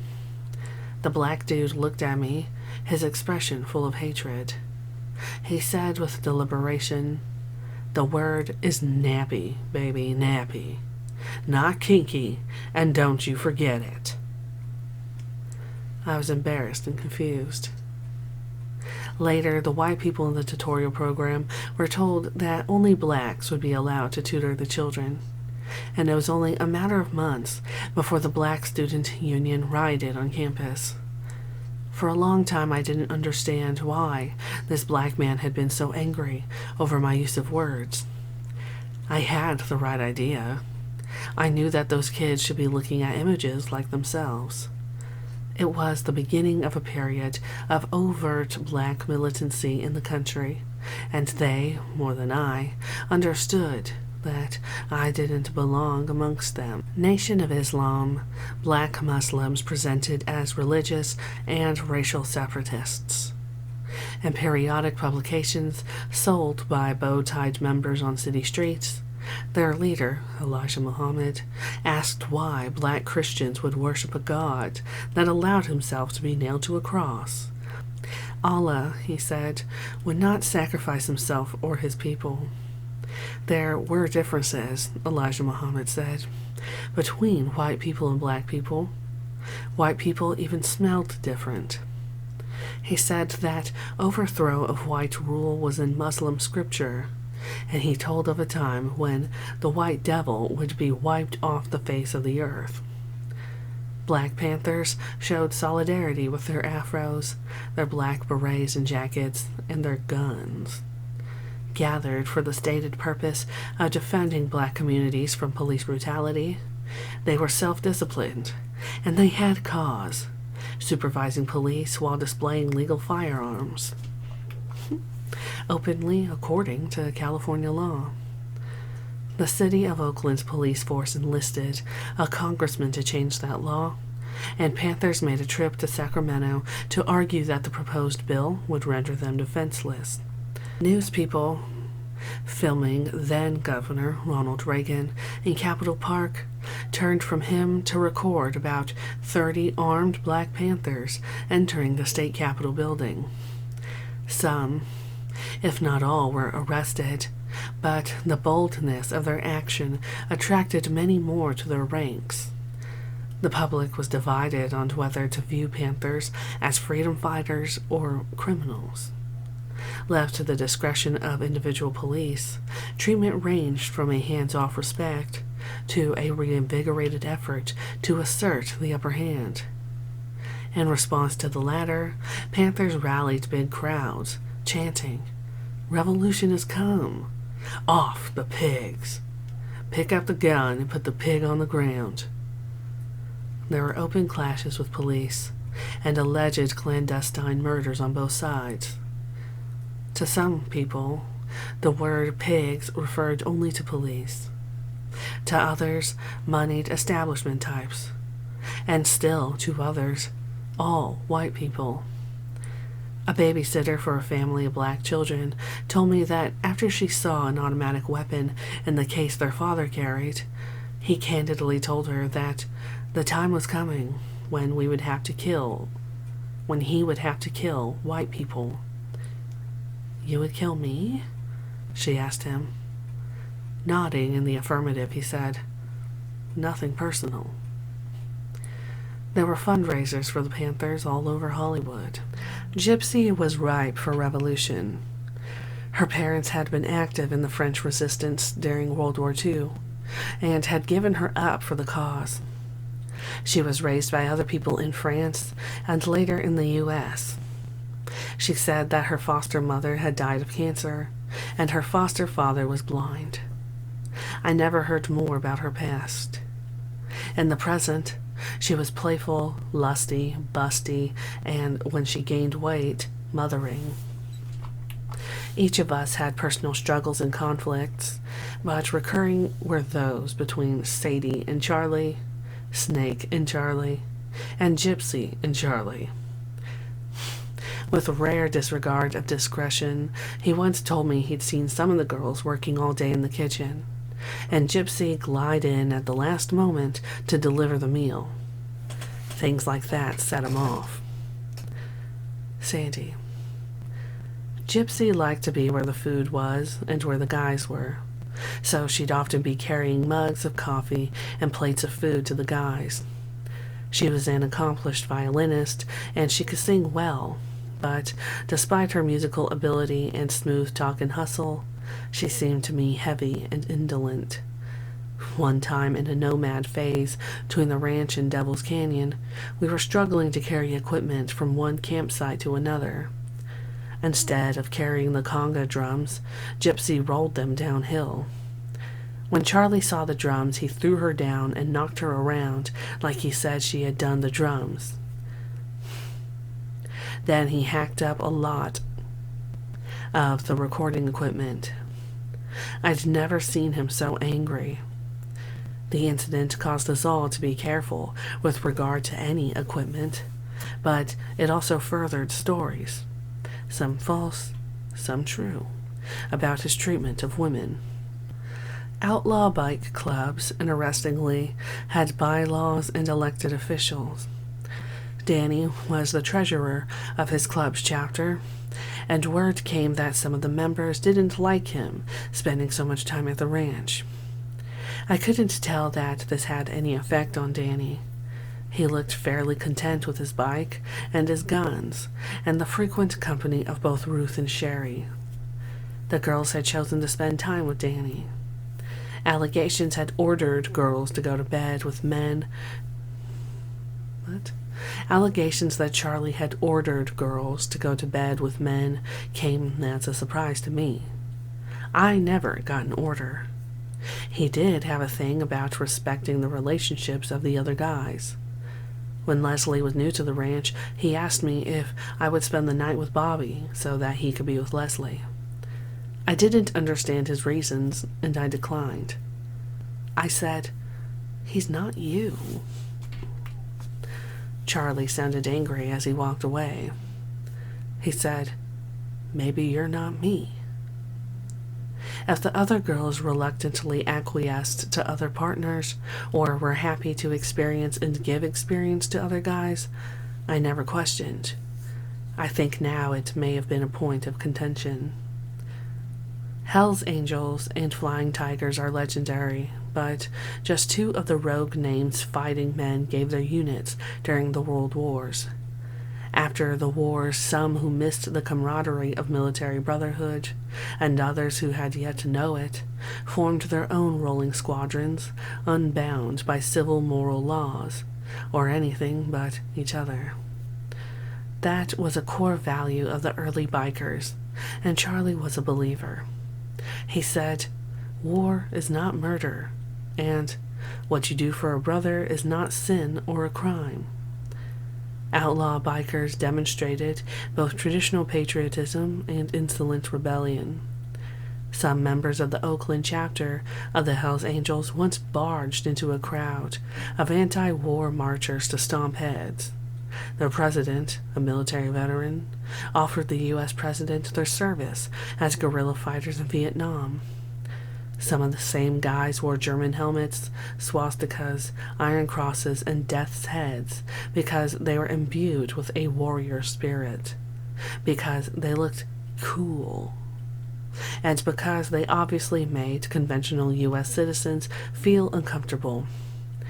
Charlie was not the only one to think these rebels could be a force in protection of life. The Merry Pranksters, Grateful Dead, and Rolling Stones, among others, strategized them as allies. The U.S. government did not. Charlie took bikers on some wild dune buggy rides. He composed a song with them in mind and interacted as if he lived in them. But despite their outlaw leanings, many of them were traditional in their thinking. Our ideas were new and strange to them, and if they saw a revolution coming, they didn't envision hiding in the desert. They seemed to be more about illicit ways to make money. Cowboy Bill was like that. He liked the rock and roll of robbing with no pesky ideological attachments. Sandy. Motorcycle parts, tools, and greasy rags lay in unorganized disarray all over the Longhorn Saloon. In a corner sat Witch Brenda, sewing amongst her reams and scraps of velvet and satin. The rest of us sat in a circle near the long bar, passing around a joint. It was dark and quiet, except for the shuffling and snorting of horses in the barn. The heavy door of the saloon creaked open, and quickly 3 people slid in. Their eyes were large, and the sweat on their bodies dampened their leather vests. One dug a hand into a Levi pocket and tossed some clinking, clattering silver onto the dusty hardwood floor. From another pocket came a wad of bills.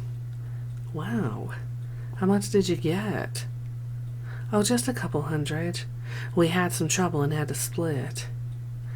Ella pulled a paper bag out of her purse, removed a Colt 45 from it, and began wiping it with one of the rags. "Whew," she said.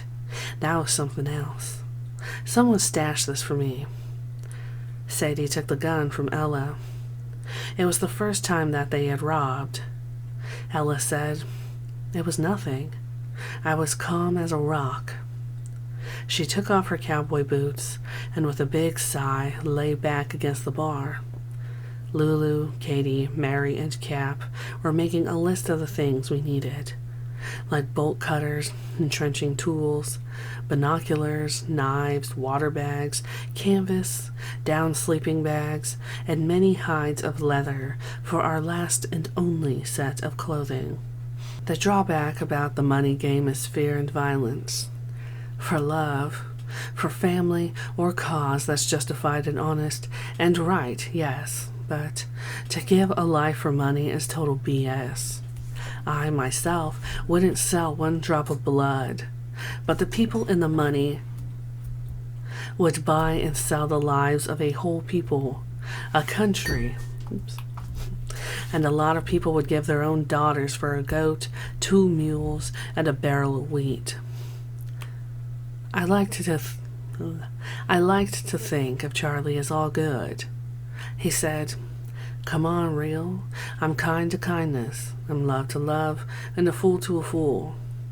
That's where I find my own glory in knowing I am just as good as bad, and I'm free to make up my own mind without worrying about the opinions of the past." We called him a Reflexion. He said, "Some people are raised to do right and don't know right from wrong because it's just programming. Right and wrong for who and what? On what level of honor, grace, or survival? You can't do much if you need everyone to think good of you. Most only think good of you after you die. Do you think a mama lion evil when she downs a deer to feed her baby? Good and evil is related to balance for survival." Frank Retz came one afternoon and took George and Pearl to dinner. George looked pleased and very important upon returning, and Pearl talked about the wonderful, rich food. She was full of kind things to say to George, too. The next day, George was quiet, but he was so thrilled with Frank's proposal, he couldn't be quiet about the doctors, lawyers, and other professionals who were invited in the club, who were invested in the club. They were of German stock, like himself. Frank had told them if he sold the ranch, he would naturally be an honorary member of the club without paying dues, and could live on the property and be taken care of for the rest of his life. I thought George naive to think he was to benefit from the sale of the ranch in any way but a minimal monetary way. He didn't see that Frank looked at him with contempt. Frank never came to visit socially. He behaved as though the property was already his, coming and going without even telling George he was there. Just beyond the back ranch house, George's property adjoined land belonging to a woman named Mary, who had for years allowed him use of it for horse trails. One day, George told me that Mary had already sold her land to Frank Retz. I said, "You wouldn't, would you? We love the ranch just the way it is." He said, "I haven't yet." Curly Bailey, all elbows and knees, got out of a car on the pass road, showing more teeth than the law allowed. He bebopped down the hill, straight into the saloon, put down his suitcase and started to dance. I thought he must be a police plant. How else would he know about the saloon?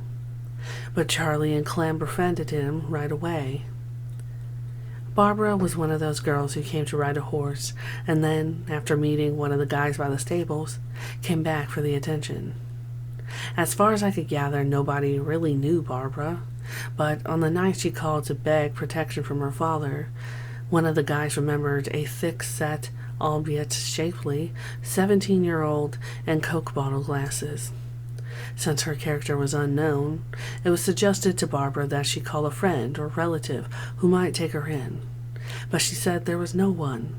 She had no transportation, and nowhere to go. "Please, come and get me," she said, crying. "He's beating me up."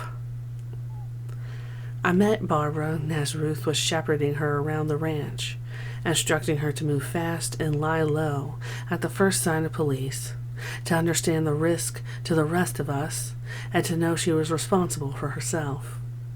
What Ruth knew then about Barbara would prove true, but at the time we tacitly agreed to give her the benefit of the clueless. Barbara could not see to any degree of clarity without her glasses, and of course she broke them when she needed them most, so one of the girls had to look after her. We surely would have sent her home had she not hooked up with Karate Dave. Then we couldn't send her anywhere. People came and went all the time. I couldn't keep track of them all. A retired police officer came just to sit in a chair on the boardwalk. He was an alcoholic, his body racked and hacking like a crow. He seemed to be looking for a place to rest. The ranch was some comfort to him. Pearlie said he was dying of cancer. We called them cops. Sheriffs, the man, and Gypsy called them blue meanies, referencing characters in a Beatles movie, but I do not recall anyone on the ranch calling the police pigs before Linda Kasabian came to stay. Gypsy, who liked to tell people she lived with kings, brought Linda and her toddler daughter after finding her unhappy with her hippie husband. She was short and sturdy, fundamentally pretty, with sandy blonde hair, a hard mouth, and a snarling vernacular. I didn't know if, like Susan, her aim was to shock, or if she had been roughened by a hard life. Charlie's prosecutor would tout Linda, to his advantage, as a gentle little hippie girl, but he didn't know her when we did. She dished revolutionary rhetoric and personal vengeance toward the pigs, and was as disgusted or dismissive of her husband. Apparently unsuspecting the depth of her disaffection, he kept a stash of $5,000 that he and a partner had saved for a trip to South America in a place where she could get, and she did. No one was more primed or persistent in the effort to get wheels and supplies for our last run than Tex. This is what TJ told me. He was driving to town when Tex jumped into the car, asking if he could ride along. En route, Tex asked to be dropped off in Hollywood, and to be picked up later, which TJ did. On their way back to the ranch, Tex pulled nearly $3,000 from his pocket, saying that a guy had just given it to him. TJ was impressed. After they got home, Tex told other people about the money, as did TJ, and they went their separate ways. An hour or so later, the phone at the end of the boardwalk rang. Whoever answered it said it was a guy wanting to talk to Charlie. When Charlie got to the phone, the man on the other end was talking about killing a girl if Charlie didn't get back with money or the dope. From the boardwalk, TJ heard Charlie asking questions. Charlie tipped the phone so they could both hear a woman in the background yelling, "Tex! Ask for Tex!"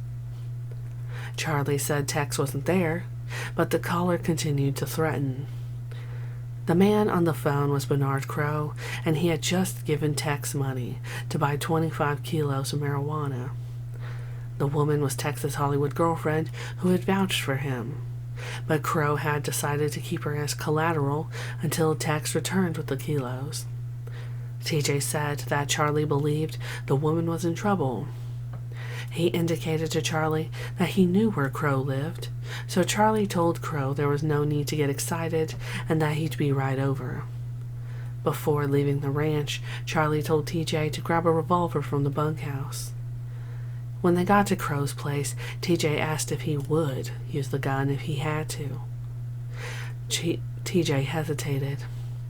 So Charlie took the gun from him, spun the cylinder, and slid the barrel in the back of his own waistband. TJ said that Charlie was trusting chance, since the gun was not fully loaded. Inside the apartment were 2 or 3 men sitting on a couch, and a young woman tied up with a rope or cord. Then Crow came into view. He was a big black guy, and he was mad. He told Charlie that Tex had burned him for nearly $3,000. Charlie told Crow he had no dope and nothing approaching that much money, but he could pay him off a little at a time. But Crow refused to settle. He had other people to answer to, he said, and then he began talking about killing everyone on the ranch and burning it down. Charlie asked, "Does it take a life?" And Crow said yes. So Charlie took the gun from his waistband and offered it to Crow, saying, "I stand in my brother's place. If it takes a life, take mine, and leave my people alone." Crow looked at the gun, but refused to take it. So, according to TJ, Charlie pointed the gun at Crow and pulled the trigger. It clicked, but didn't fire. This happened 3 times, after which Crow and his partner started to laugh, and then boom! A bullet entered Crow's body, and he fell.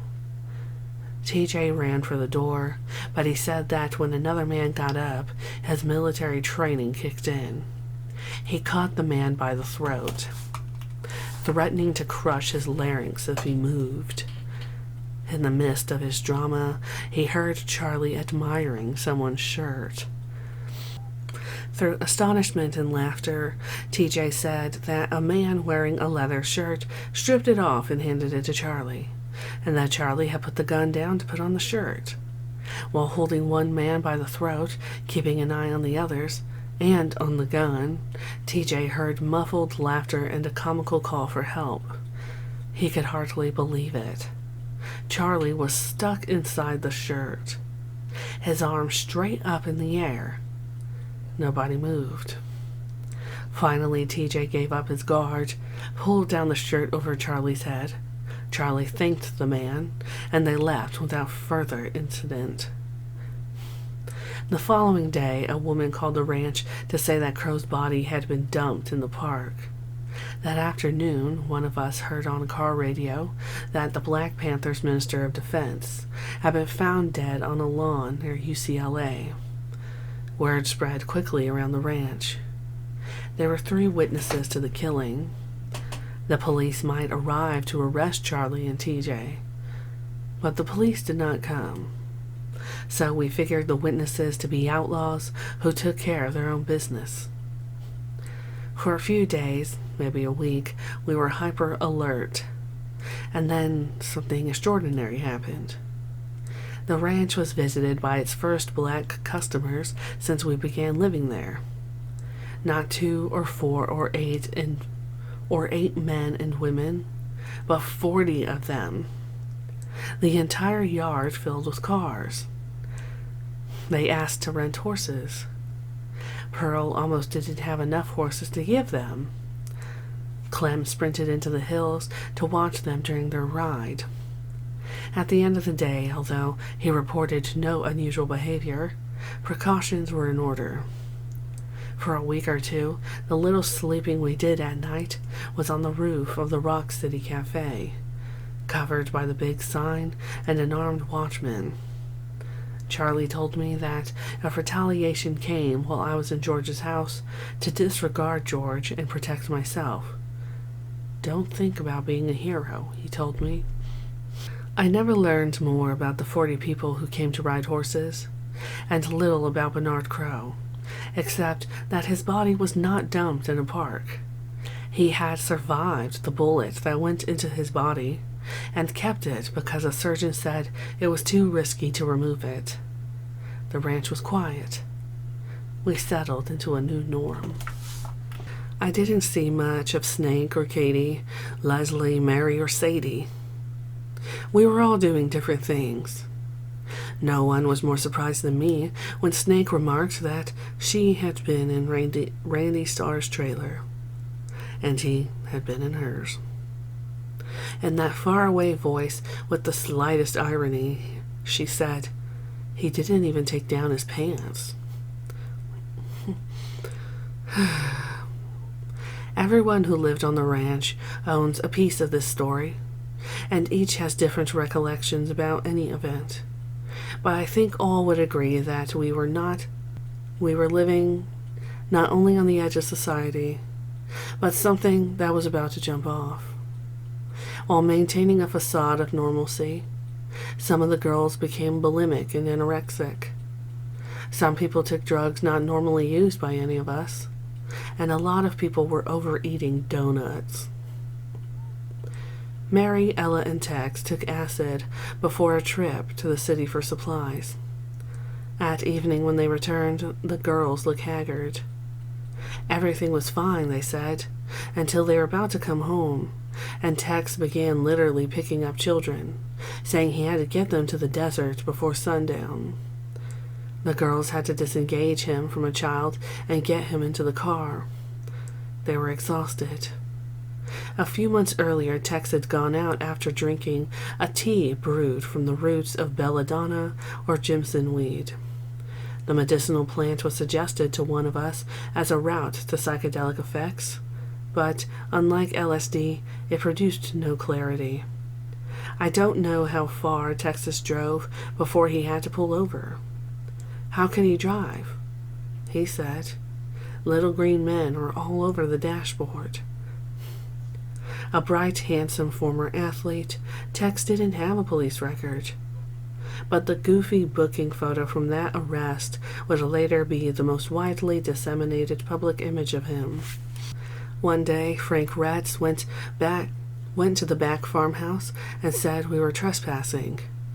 The back ranch house and the land under it belonged to George, and we were in the right. Frank's contempt exploded. "People like you should have no rights." When he got to his car, he turned to look at Charlie and called, "I have more machine guns than you, Charlie. I will raise this place and all of you will be gone."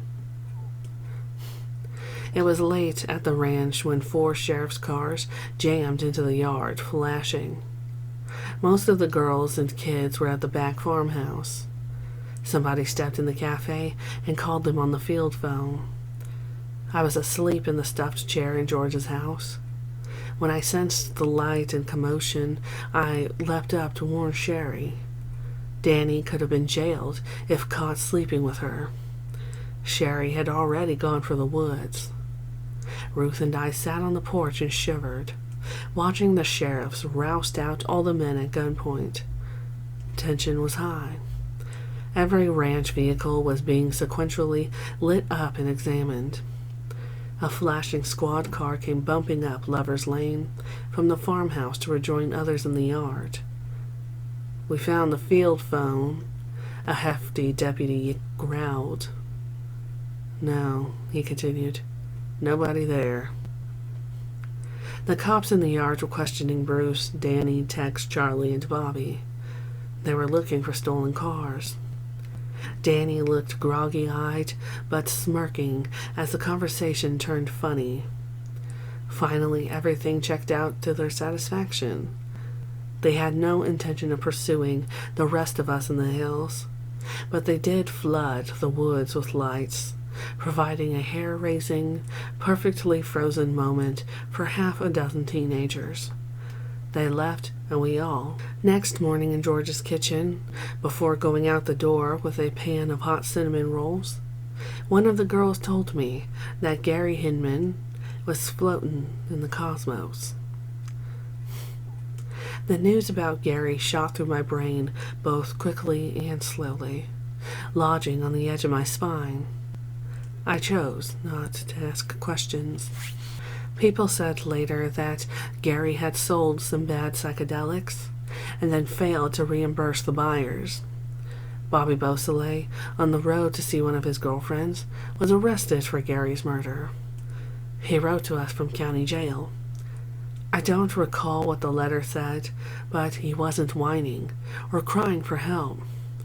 For the first time in months, I thought about Bobby. He had goodwill. He was honest and generous. I never knew him to lie, bogart, hide, or hoard anything for himself. And no matter what was happening to him or anywhere in the world, the ranch needed routine and order. It's what I needed. It would be years before I heard Bobby explain that he had bought the drugs from Gary for some bikers, and they wanted their money back. Bobby was just the middleman, but the bikers had a reputation for retaliation, creating the potential for war. Gary either didn't have the money or wouldn't give it. In the aftermath of Gary's death, the bikers became edgy. Ella left. A valley girl named Sue started coming. She was a horseback riding customer who stayed to hang out and then wanted to live with us. At first, she told Charlie, she wanted to get her high school diploma. Charlie told her to go for it. After she graduated, she was back to stay. At the ranch, she was Country Sue. She said she was drawn to our music and loved to sing with Brenda and harmonize with Gypsy. She and Cappy got close, but the person Sue said she connected with right away, and who became her friend and best buddy for adventures, was Sadie. Sandy. Sadie was the only person I didn't like. She was an arrogant, bossy, and condescending towards many of us, as she was man-hungry and didn't seem clean. Always quirky, Sadie elicited mixed feelings. Brassy, she was provocative and competitive. One guy noted that Sadie and Gypsy competed over who was most feared and who had the biggest breasts. On introduction, Sadie could be seductive, only to challenge and blast her captive audience with proclamations.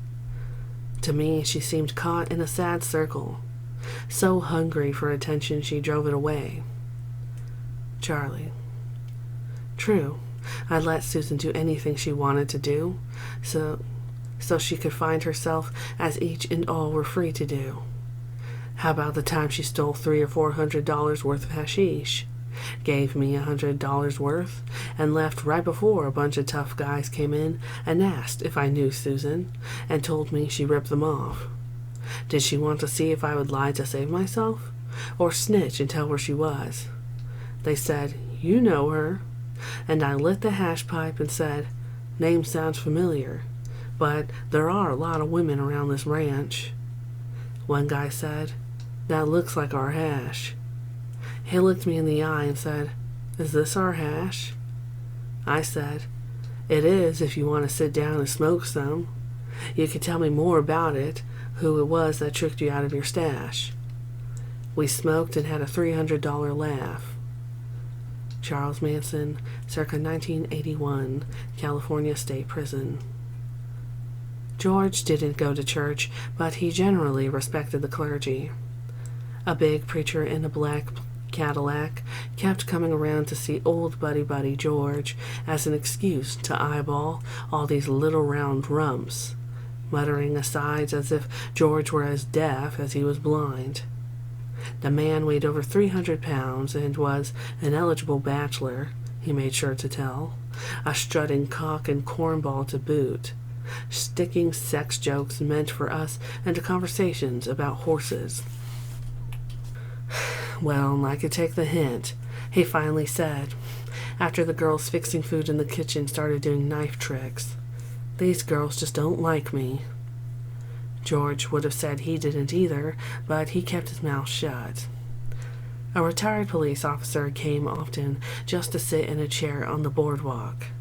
He was an alcoholic, his body racked and hacking like a crow. He seemed to be looking for a place to rest, and the ranch was some comfort to him.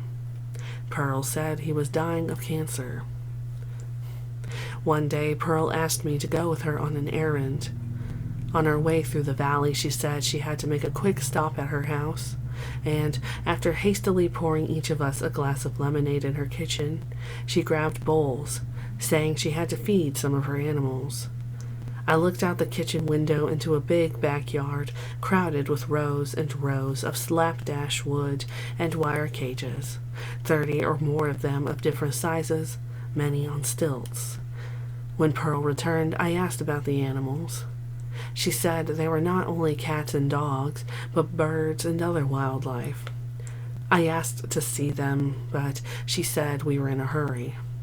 As we drove away, it got through my head that the animals Pearl acquired for her collection never got out of those cages. The next time Pearl's friend Shorty showed up, he was alone and living out of his car between bent cardboard grocery boxes of plasticware he had bought to sell for profit. He opened the trunk to show Pearl a heavy load of chalk-white plaster lawn statues he'd bought for the same purpose. In the house, Pearl told George that Shorty was waiting for an insurance settlement for a back injury, but the money hadn't come in yet.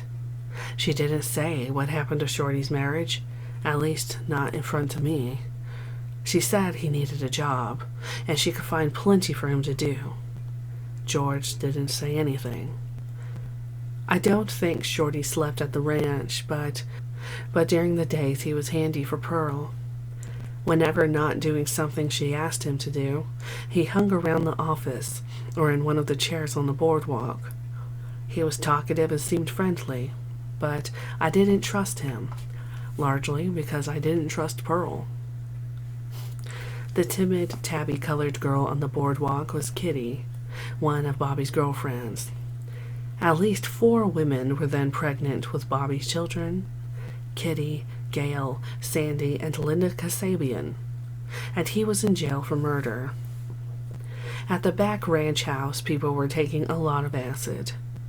Tex said later that he, Susan, and maybe a few others were secretly taking speed. While walking down the boardwalk, I saw Katie and some of the other girls near the Rock City Cafe. They seemed to be in deep conversation. Maybe that's where they were. They discussed ideas for getting Bobby out, or maybe not. They didn't acknowledge me, and I was not moved to question or include myself in their discussions. From transcripts, Katie/Fitzgerald, Volume 78. Katie: that was my brother. We wanted to get him back. The system arrested him. A system that we were trying to get away from. It was like the system was eating him up, and the only thing we could think of was to, in some ways, affect the system, to get back at the system. We put a lot of thoughts around. Leslie/Keith, Volume 81. Leslie: we took an acid trip, and we discussed it in many different ways. Q: did you ever reach any conclusion as to what you could do to best serve Bobby Beausoleil's interests? A: no, not a conclusion. We just kept all the thoughts in our minds. Q: and one of the thoughts was, as you put it, a copycat killing? A: yeah, they do that on TV and stuff. Q: but nothing ever gelled in any of your minds about that kind of operation, I take it? A: well, just say it this way. The thought was in our mind, but we did not ponder upon it or plan anything. Charlie seemed frustrated or depressed. Walking down the farmhouse road, he said to me, "It seems I have to hide from people to keep from breaking their law. I keep thinking I want to stay out of prison. I didn't want responsibility. That's why I've always told you. You do for yourself. It's your world.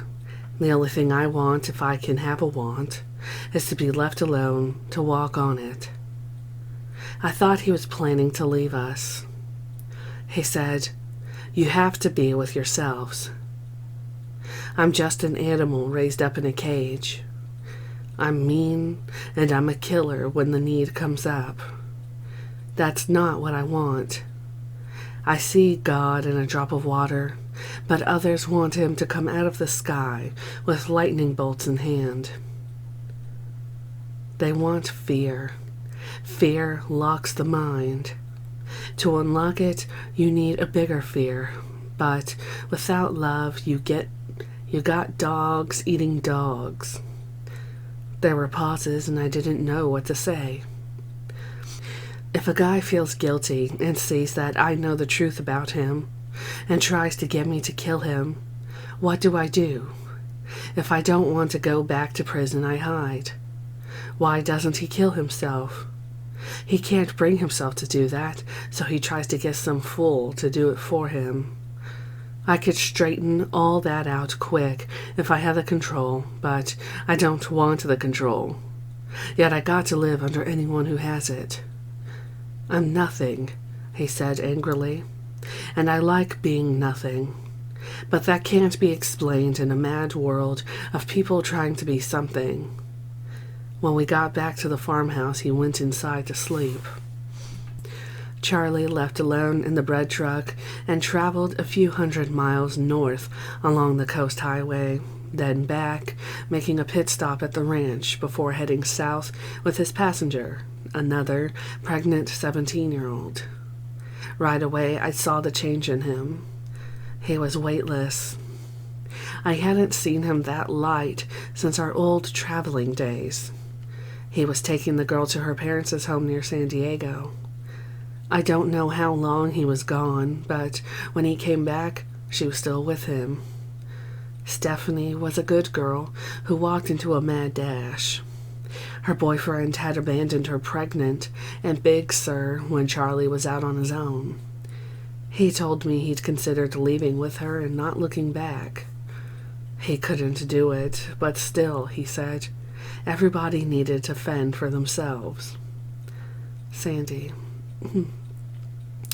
It was muggy hot to where I didn't feel like doing much more than lying on my back with my 8-month pregnant belly to the sun.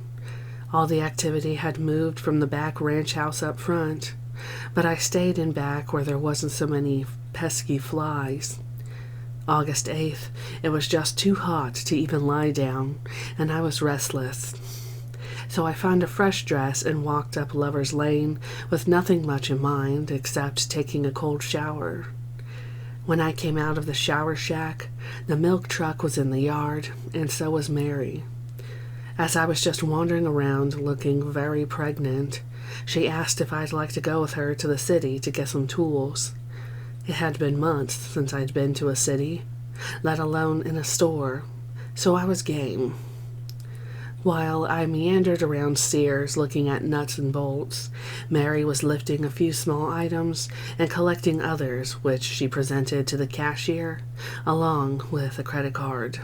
Then we headed home in the milk truck. While breezing through San Fernando, the police pulled us over. Mary quickly ditched the credit card. "It's stolen," she whispered. They jacked us up along the side of the road, rummaged through the truck, and took us off to the police station. I was charged with burglary and forgery. Forgery because there was a letter in the truck that their experts swore was incriminating and in my handwriting. To this day, I don't know what the letter pertained to, who wrote it, or its significance. But I learned right then that those experts don't know what they're talking about, or do, and it's all in how they want to look at it.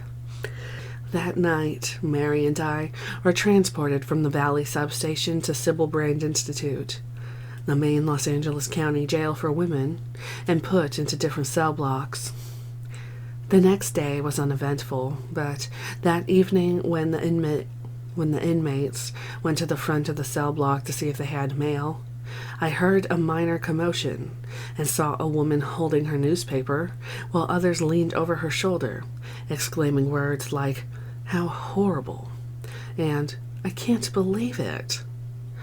Curious, I walked over and saw bold headlines announcing that a movie actress and 4 others had been killed.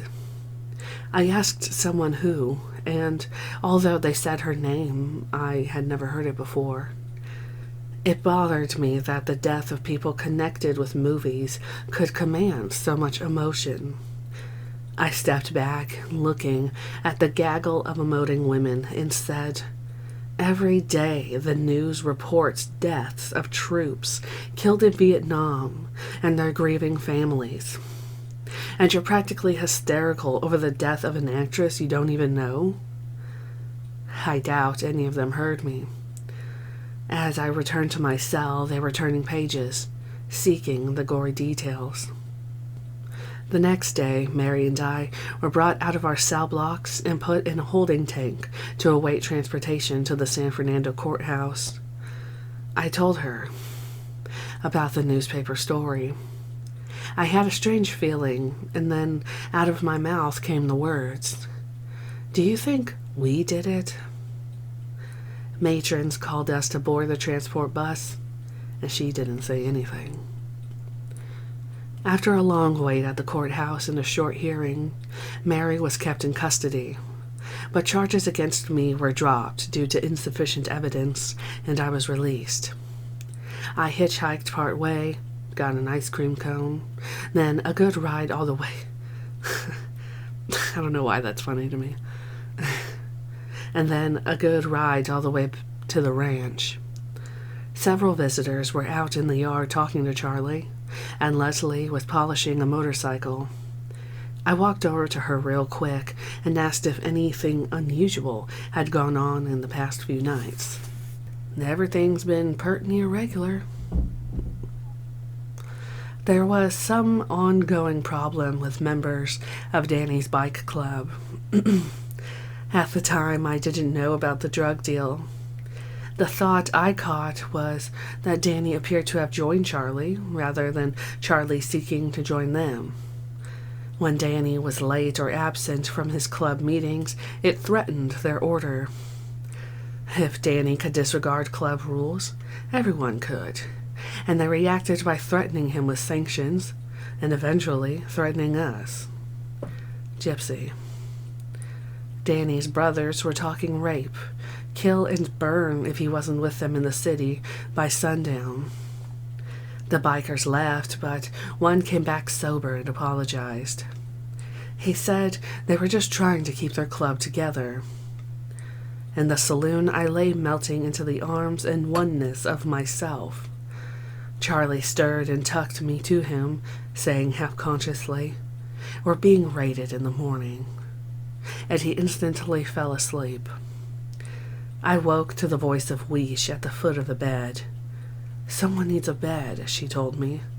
"You know, the biker who came to visit, he's been up all night." Charlie was up and sitting at the edge of the bed as I sleepily reached for his shirt. He grinned and asked how long the sun had been up. Sherry appeared. "Just peeked over the mountain," she said. We got our clothes on. Sherry opened the door and ran back, whispering loudly, "Police! All over the place!" With that, she and Weish ran out the back door, leapt off the porch, and disappeared into the woods. Harsh sounds crashed through the silence, out of place in time. Within seconds, Charlie was gone. I slipped out the back, walking toward George's house, a shiver running through me. The air was muggy and permeated with a nauseous smell. Paranoia. It brought me to a tiny peasant town in wartime. I heard breaking glass, and then I saw helmets and men with weapons, hundreds of them swarming, shoving boots into doors, smashing guitars into our record player, dragging sleepy-eyed bodies out of beds. I was spotted by a young cop who ran at me with an M16, and in a shaking voice told me to put my hands behind my head and not to move, because he'd have to shoot me if he did. If I did. We stood eye to eye, both shaking. He motioned me with his gun to the front of the ranch. A helicopter chopped the air above us, passing so low that I could see the pilot clearly. Then Another helicopter, both sweeping the early dawn woods with beams of light. At the front of the ranch, my eyes widened to the sight of about 100 radio vehicles. There were enough paddy wagons to hold 10 times our number.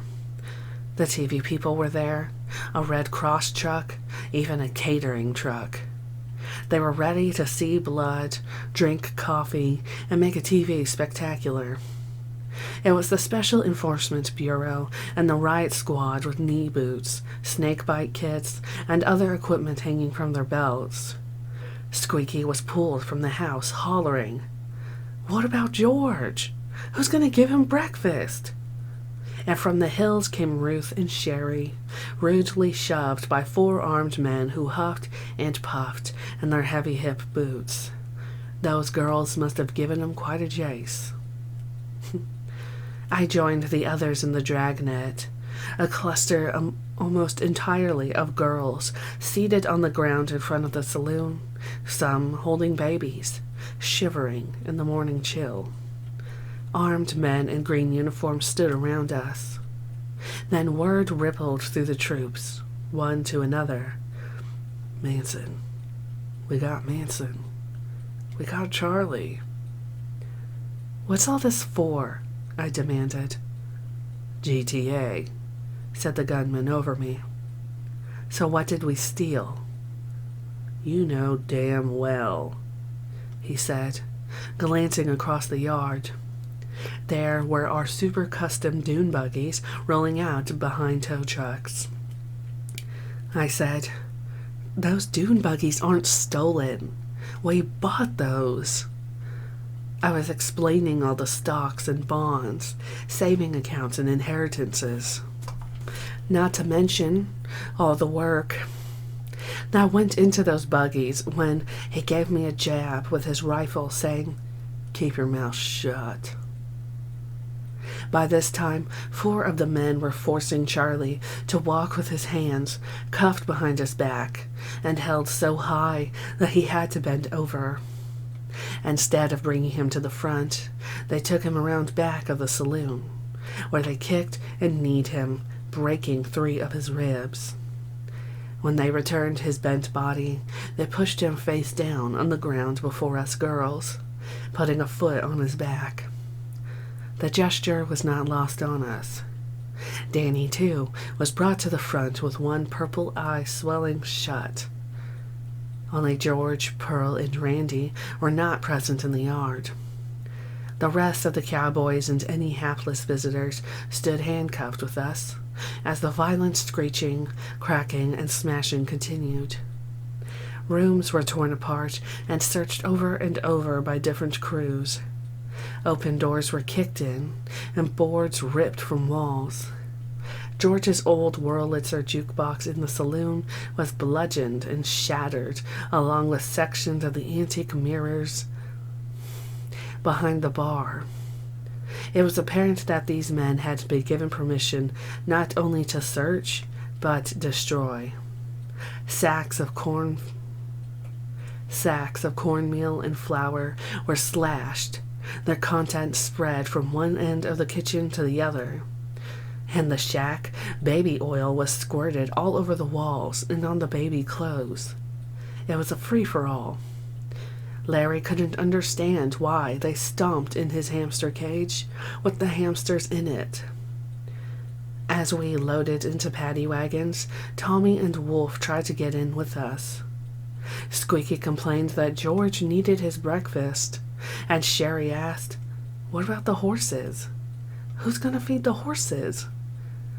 One of the superiors told us that all would be taken care of. As it was turned out, George was kept hungry for hours while men checked out all his medicines and confiscated a giant hypodermic needle and serum used for horses. The horses themselves were entirely neglected. A welding machine was taken, some of Danny's guns, and 2 dune buggies that we bought from a retired police officer who lived and worked out of an auto shop in the valley. It was for those we were all charged with grand theft auto. "How are you going to explain this machine gun?" a sergeant asked. "Well, I was in the woods one day," Brenda said reasonably, "and I came across this violin case, and I thought it was gypsies. So I opened it up, and there it was, right out of the 20s. I brought it home, and we put it in George's house in the prop room. He could use it in the movies. What's against the law about that?" After hours of waiting in the Malibu Sheriff's Station, we were transported in buses to the jail downtown. A sense of calm and well-being washed over me in the bus because we were all together. I gazed out the window, took a swim in the ocean and run through the trees, and Leslie took my hand. Inside the big women's jail, after being searched, fingerprinted, stripped, showered, and sprayed with insecticide, it was evening. We were escorted in a double line to a large day room and given mattresses and blankets. We stretched out our bedding around an imaginary fire, made ourselves comfortable, and sang. The night nurse with the cart of pills stopped by to sarcastically ask if we'd all had our milk, and later our response to the piped radio music brought a matron to tell us, "There will be no dancing. Dancing is not allowed." The Los Angeles newspapers reported that a VW theft ring and chop shop operated by a motorcycle gang had been busted up at Spawn's Ranch. They said drugs and drug paraphernalia were confiscated. But 4 days later, aside from a biker or two kept from outstanding warrants, the detainees were released. When queried about the expensive and time-consuming raid, the seizure of people and property, officials stated that charges had to be tossed out because one of their own had typed an incorrect date on the search warrant. We believed it had more to do with the ex-cop who sold us a dune buggy he had never legally owned. It was not returned. Worse, the kids were now in state custody. Most would be sent to live with relatives, but Zizo was placed in a foster home. At the time, even that seemed like a minor glitch. George welcomed us back. We assessed the demolition, cleaned up, and ranch life resumed. The raid had exhausted the unspoken apprehension in us. I didn't ask how Charlie knew it was coming, but a couple of years later, he said something to the effect that he had orchestrated it. Preparations for the desert were in overdrive. I don't know where we got the next 3 VWs, but they were being transformed into better dune buggies than 2 we'd lost. Yeah. We bought whole elk and deer hides downtown. Some of the women soaked them in pans of water and olive oil, stretched, and tacked them on boards to dry in the sun. They bore holes in their fingers and days and nights, sewing leather pants and shirts with sinew like thread.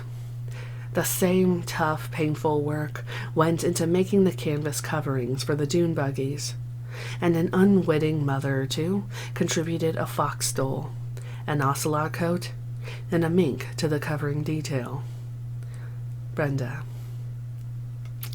I took the furs apart and nailed them all over the dune buggies for camouflage, and rubbed some dust in them so they wouldn't shine. I spray painted all the metal that showed on the buggies with greens, browns, and golds. Months of work went into those dune buggies, nights and days of sanding, painting, welding, and fitting. Bruce took care of the engines and new frames. Bruce is a welder and spent night upon night welding custom designs, all perfect. We stretched hides from one end of the frames to the other. The seats and floors were covered with canvas, furs, and soft cushions. We made cases for machetes on one side and hung saddlebags on both sides to hold tools, flashlights, food, and rope. We built cushioned platforms that unfolded into beds. One gear shift on Charlie's buggy was a skull's head. Fully equipped, the buggies carried an extra tank of gas, full or partial skid plates, a front winch, a set of VW tools, a heavy-duty rope, 2 water bags or canteens, binoculars, maps, gun and slash or sword sheaths, and anything else anyone wanted to carry with them. Essential for the trip we were taking were good knives. Each of us got a new buck knife of our choosing. I had a nice folding buck. The knives assisted us in work with rope, leather, wires, wood, food, and for sport. Some of the guys got good at hitting targets on the haystack. Sandy. Ruth was proud of how proficient she was at sharpening her knife. She had gotten the knack before any of us and loved to teach it.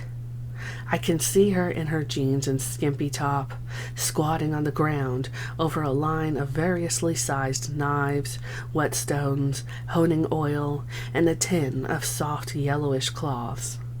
She'd oil a whetstone and, dexterously angling the blade, pull each side across the stone. She'd wipe the blade clean with the cloth, and then, with a big smile, demonstrate its sharpness by removing tiny down-like hairs from her forearm. Lynn could absorb and respond to expressions of complex emotions, lending a sympathetic ear if and when she had time. But she didn't have or make much time. She had a big pile of sewing in George's house, projects that I don't recall her ever completing. Mostly she worked on Charlie's vest.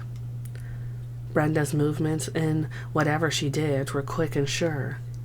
If she decided to make a shirt for one of the guys, she'd find fabric, cut it, and sometimes within a few hours, she'd have a whole new shirt, and later embroider it. She looked out for all the guys and was sensitive to their feelings for wanting a little of the attention that Charlie was getting, and she treated them all with equal care and consideration. She was also aware and giving to the girls. We all admired Brenda, and without jealousy as far as I knew. She was blunt in her speech, simple and straightforward, which could be off-putting. Complicated thoughts and feelings, fraught with doubt and confusion, might be met with a clear-eyed look, a shrug, and a word like, "So?" Or she might just say, "It's all perfect." Brenda was quite simply a magic witch, too busy doing to take time for introspection. She loved taking care of babies and wanted to have children herself. One time I was on acid in the hills. As I looked down in the fading light, I saw the entire ranch enveloped in what I can only call love. It was an exquisitely fine and soft, nearly translucent blanket covered with tiny roses. There was a wholeness and security there, like what a mother would use to cover a new baby. I had a small backpack with clothes in it.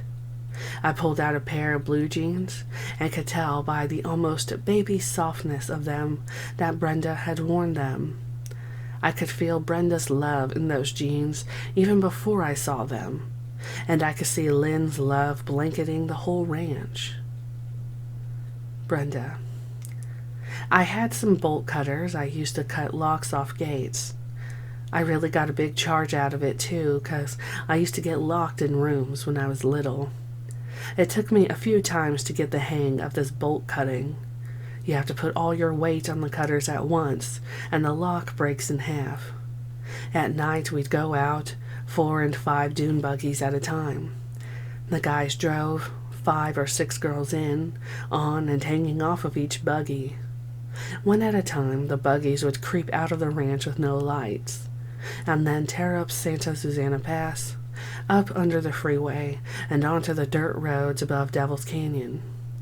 When all were there, we'd take off down curving roads in a line by the light of the stars, where the moon might be out, casting our shadows over the hills. Another world. Going downhill, we turned the engines off, drifting silently to the night symphony of crickets by the creeks and coyotes singing on the mountains. When we came to the locked gates, I'd hop out and cut the locks. Brenda also cut most of our locks, originating a style by leaving one long braid wherever on our heads we chose. She laid out the rest to sew with leather into a mantle Charlie could wear around his shoulders or fly from the back of his dune buggy. George had a new idea. He was going to pump out and fence off about 2,000 acres of ocean. A chain-link fence, he said, to keep the rest of the ocean out. And there we'd have our new ranch, complete with seaweed for the horses and sunken ships for houses and barns. He said other people were so dumb they'd never thought of that before. I asked how a chain fence was supposed to hold back the whole ocean, and he snapped, "Oh, don't be so technical." Late that summer, someone gave Randy Starr something to smoke besides Camels. It blew his cap.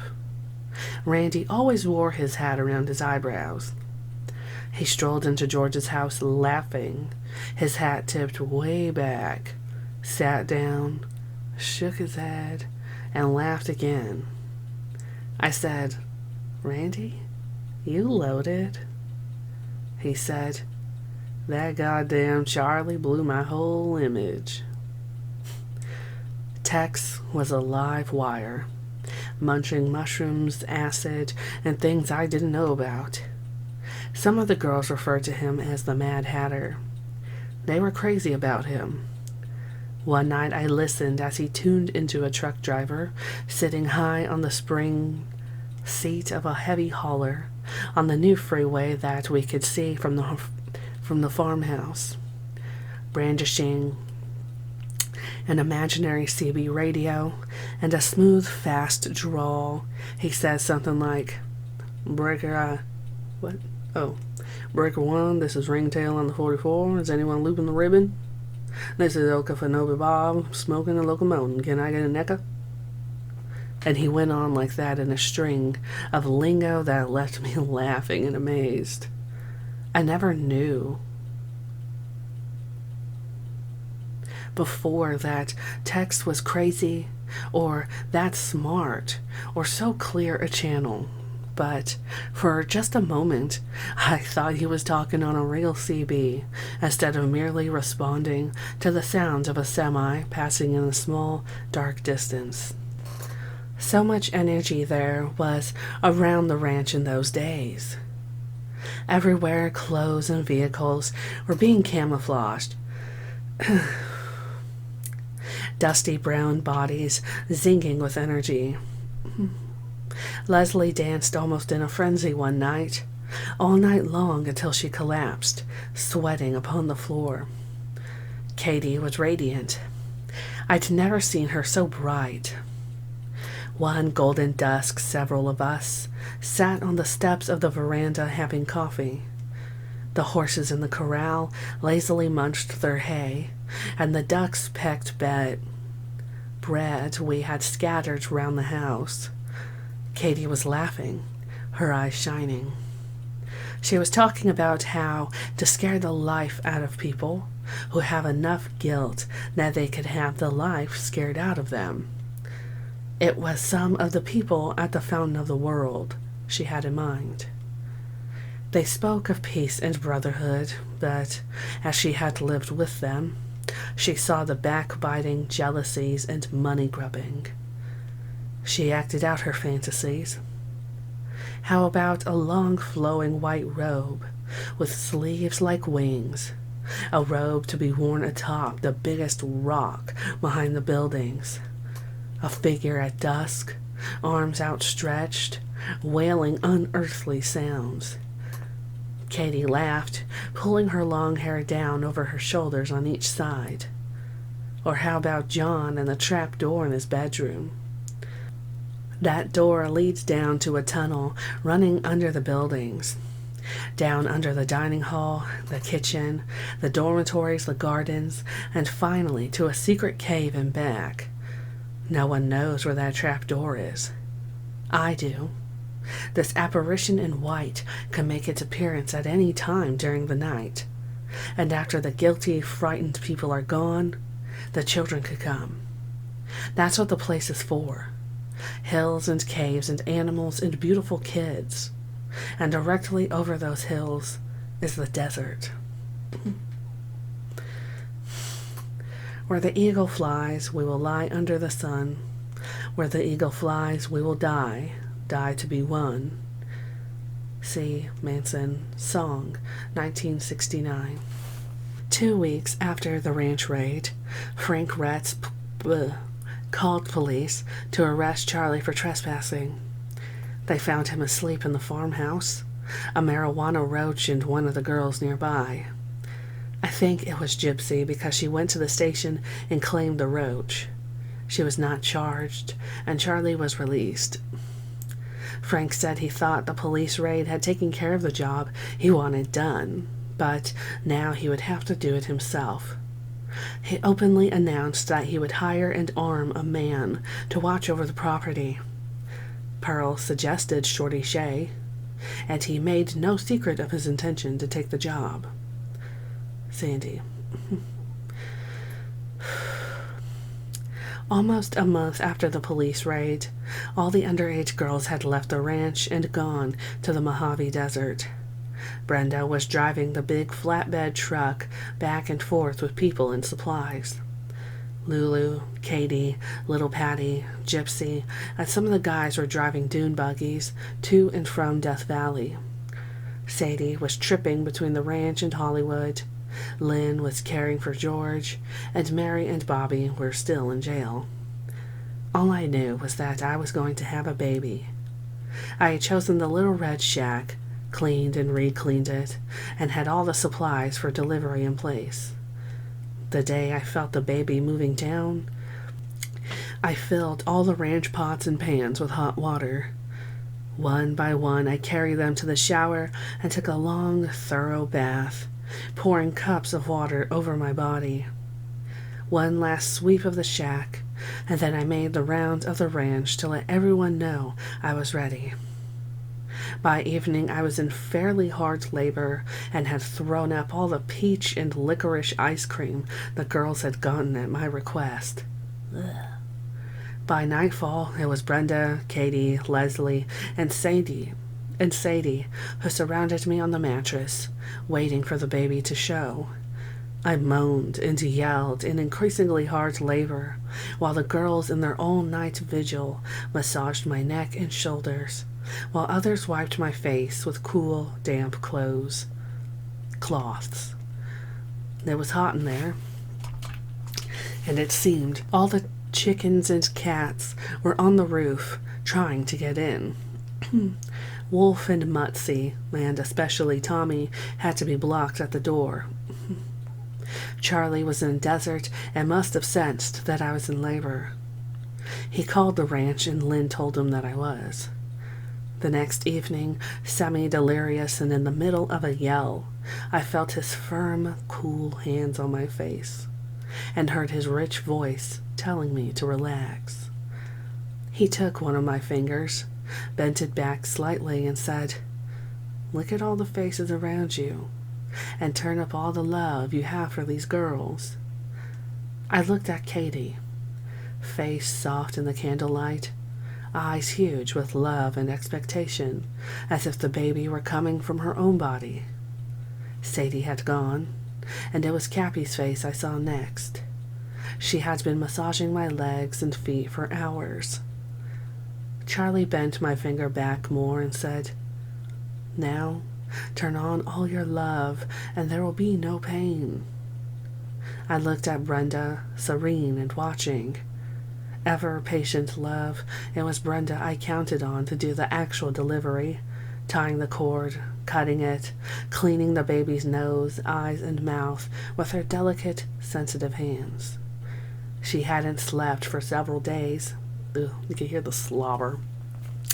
She hadn't slept for several days and was visibly tired, but she wouldn't let me down.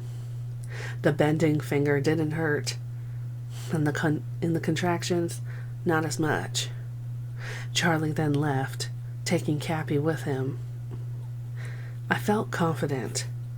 I didn't want to go to a hospital or take pharmaceuticals, but the next evening I accepted the pill a biker had dropped off for me, and it did nothing to ease the pain. Charlie called from Ballarat to ask if the baby had come. Lynn told him no, and he said, "That's what I thought. I think you need to get her to a hospital." This time, I was ready to go. The ambulance arrived with the fire department and the police. Someone was using an axe to get a stretcher through the doorway, and I was carried away, sirens blaring. The fire and police crews departed, and the ambulance crew took me to a small, quiet hospital. It was so small, it didn't have a baby ward or an obstetrician on call. The front rooms had been completely torn apart in the process of a major remodeling. Ambulance attendants left me lying literally on a wooden plank stretched between two sawhorses. When I finally saw a person walking by, I managed to speak and said I needed to be on a bed, but she said she couldn't help me and left. I heard Lynn in another room emphasizing that I'd already been in labor for 2 days. A woman was on the phone with police who said there was some kind of red tape they had to go through before they'd be allowed to transfer me to a hospital with an obstetrics ward. And I was out of it. It was early the next morning before I was finally taken to the right hospital, hollering like a banshee. The nurses told me to be quiet and to quit pushing. The doctor came in, asking who was going to pay for his services, and he left. After one big contraction, a form was put in front of me, a pen placed in my hand, and I signed. Then to the delivery room I went. A cut was made. The doctor put a hand inside me and turned the baby around. I pushed like I'd been pushing for the last 2 days, and this time a baby popped out and was dangled upside down in front of me. Happily I acknowledged, "A boy," and fell asleep. When I awoke, the nurses wanted a name for him. The name I chose was the very one George Spawn was suggesting to Lynn at about the same time, and we had never discussed it. Sadie arrived to take me home, dressed all in black. She warned that the police had been nosing about the ranch. She had been trying without success to find me a house, so the girls had converted Randy Starr's abandoned trailer into a nursery. The fridge and heater worked, so the health department wouldn't object.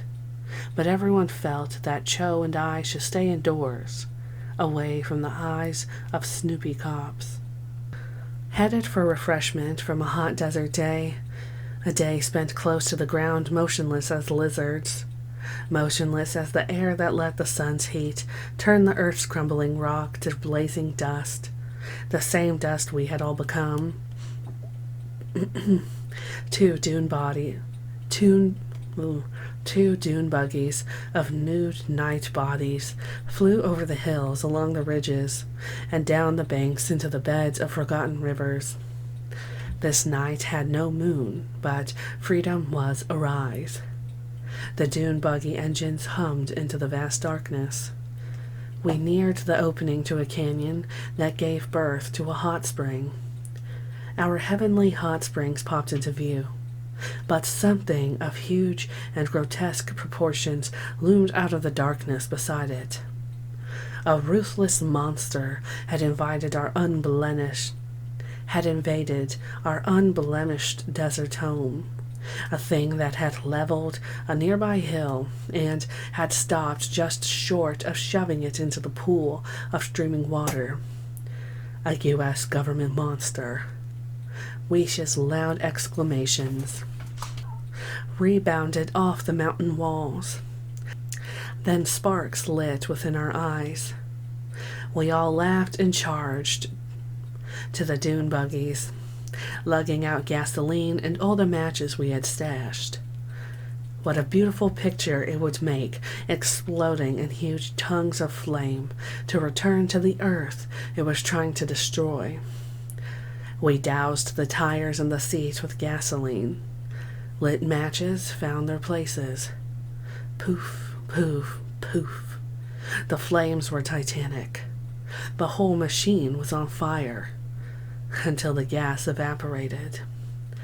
Just how much of a Michigan loader burns? More gasoline, everything saturated once more. More matches. And finally the seat caught ablaze. We slid into our pool beside the fire, and after a long bath, dawn came creeping. Goose pimply and wet, we stood in the chill air, viewing the remains of the monster.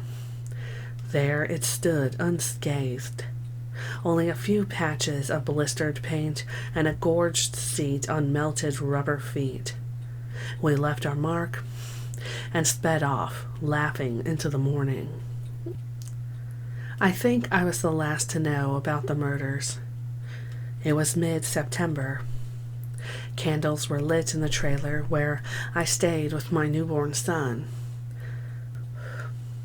Katie and Sadie slipped through the door, talking quietly so as not to disturb the nursing infant. The police had taken Bear when he was just 5 days old, so the girls were on constant lookout so they could alert me to head down to the creek. Sadie's attention wandered from the baby, and in a low voice she remarked to Katie, "Every time I go down to Hollywood, someone always mentions the name Tate." I flashed. That sounds like a rich boy's name. Who does Sadie know named Tate? Then I caught Katie giving Sadie a knitted brow shut up look, right? And I said, "Are you guys all right? What is it?"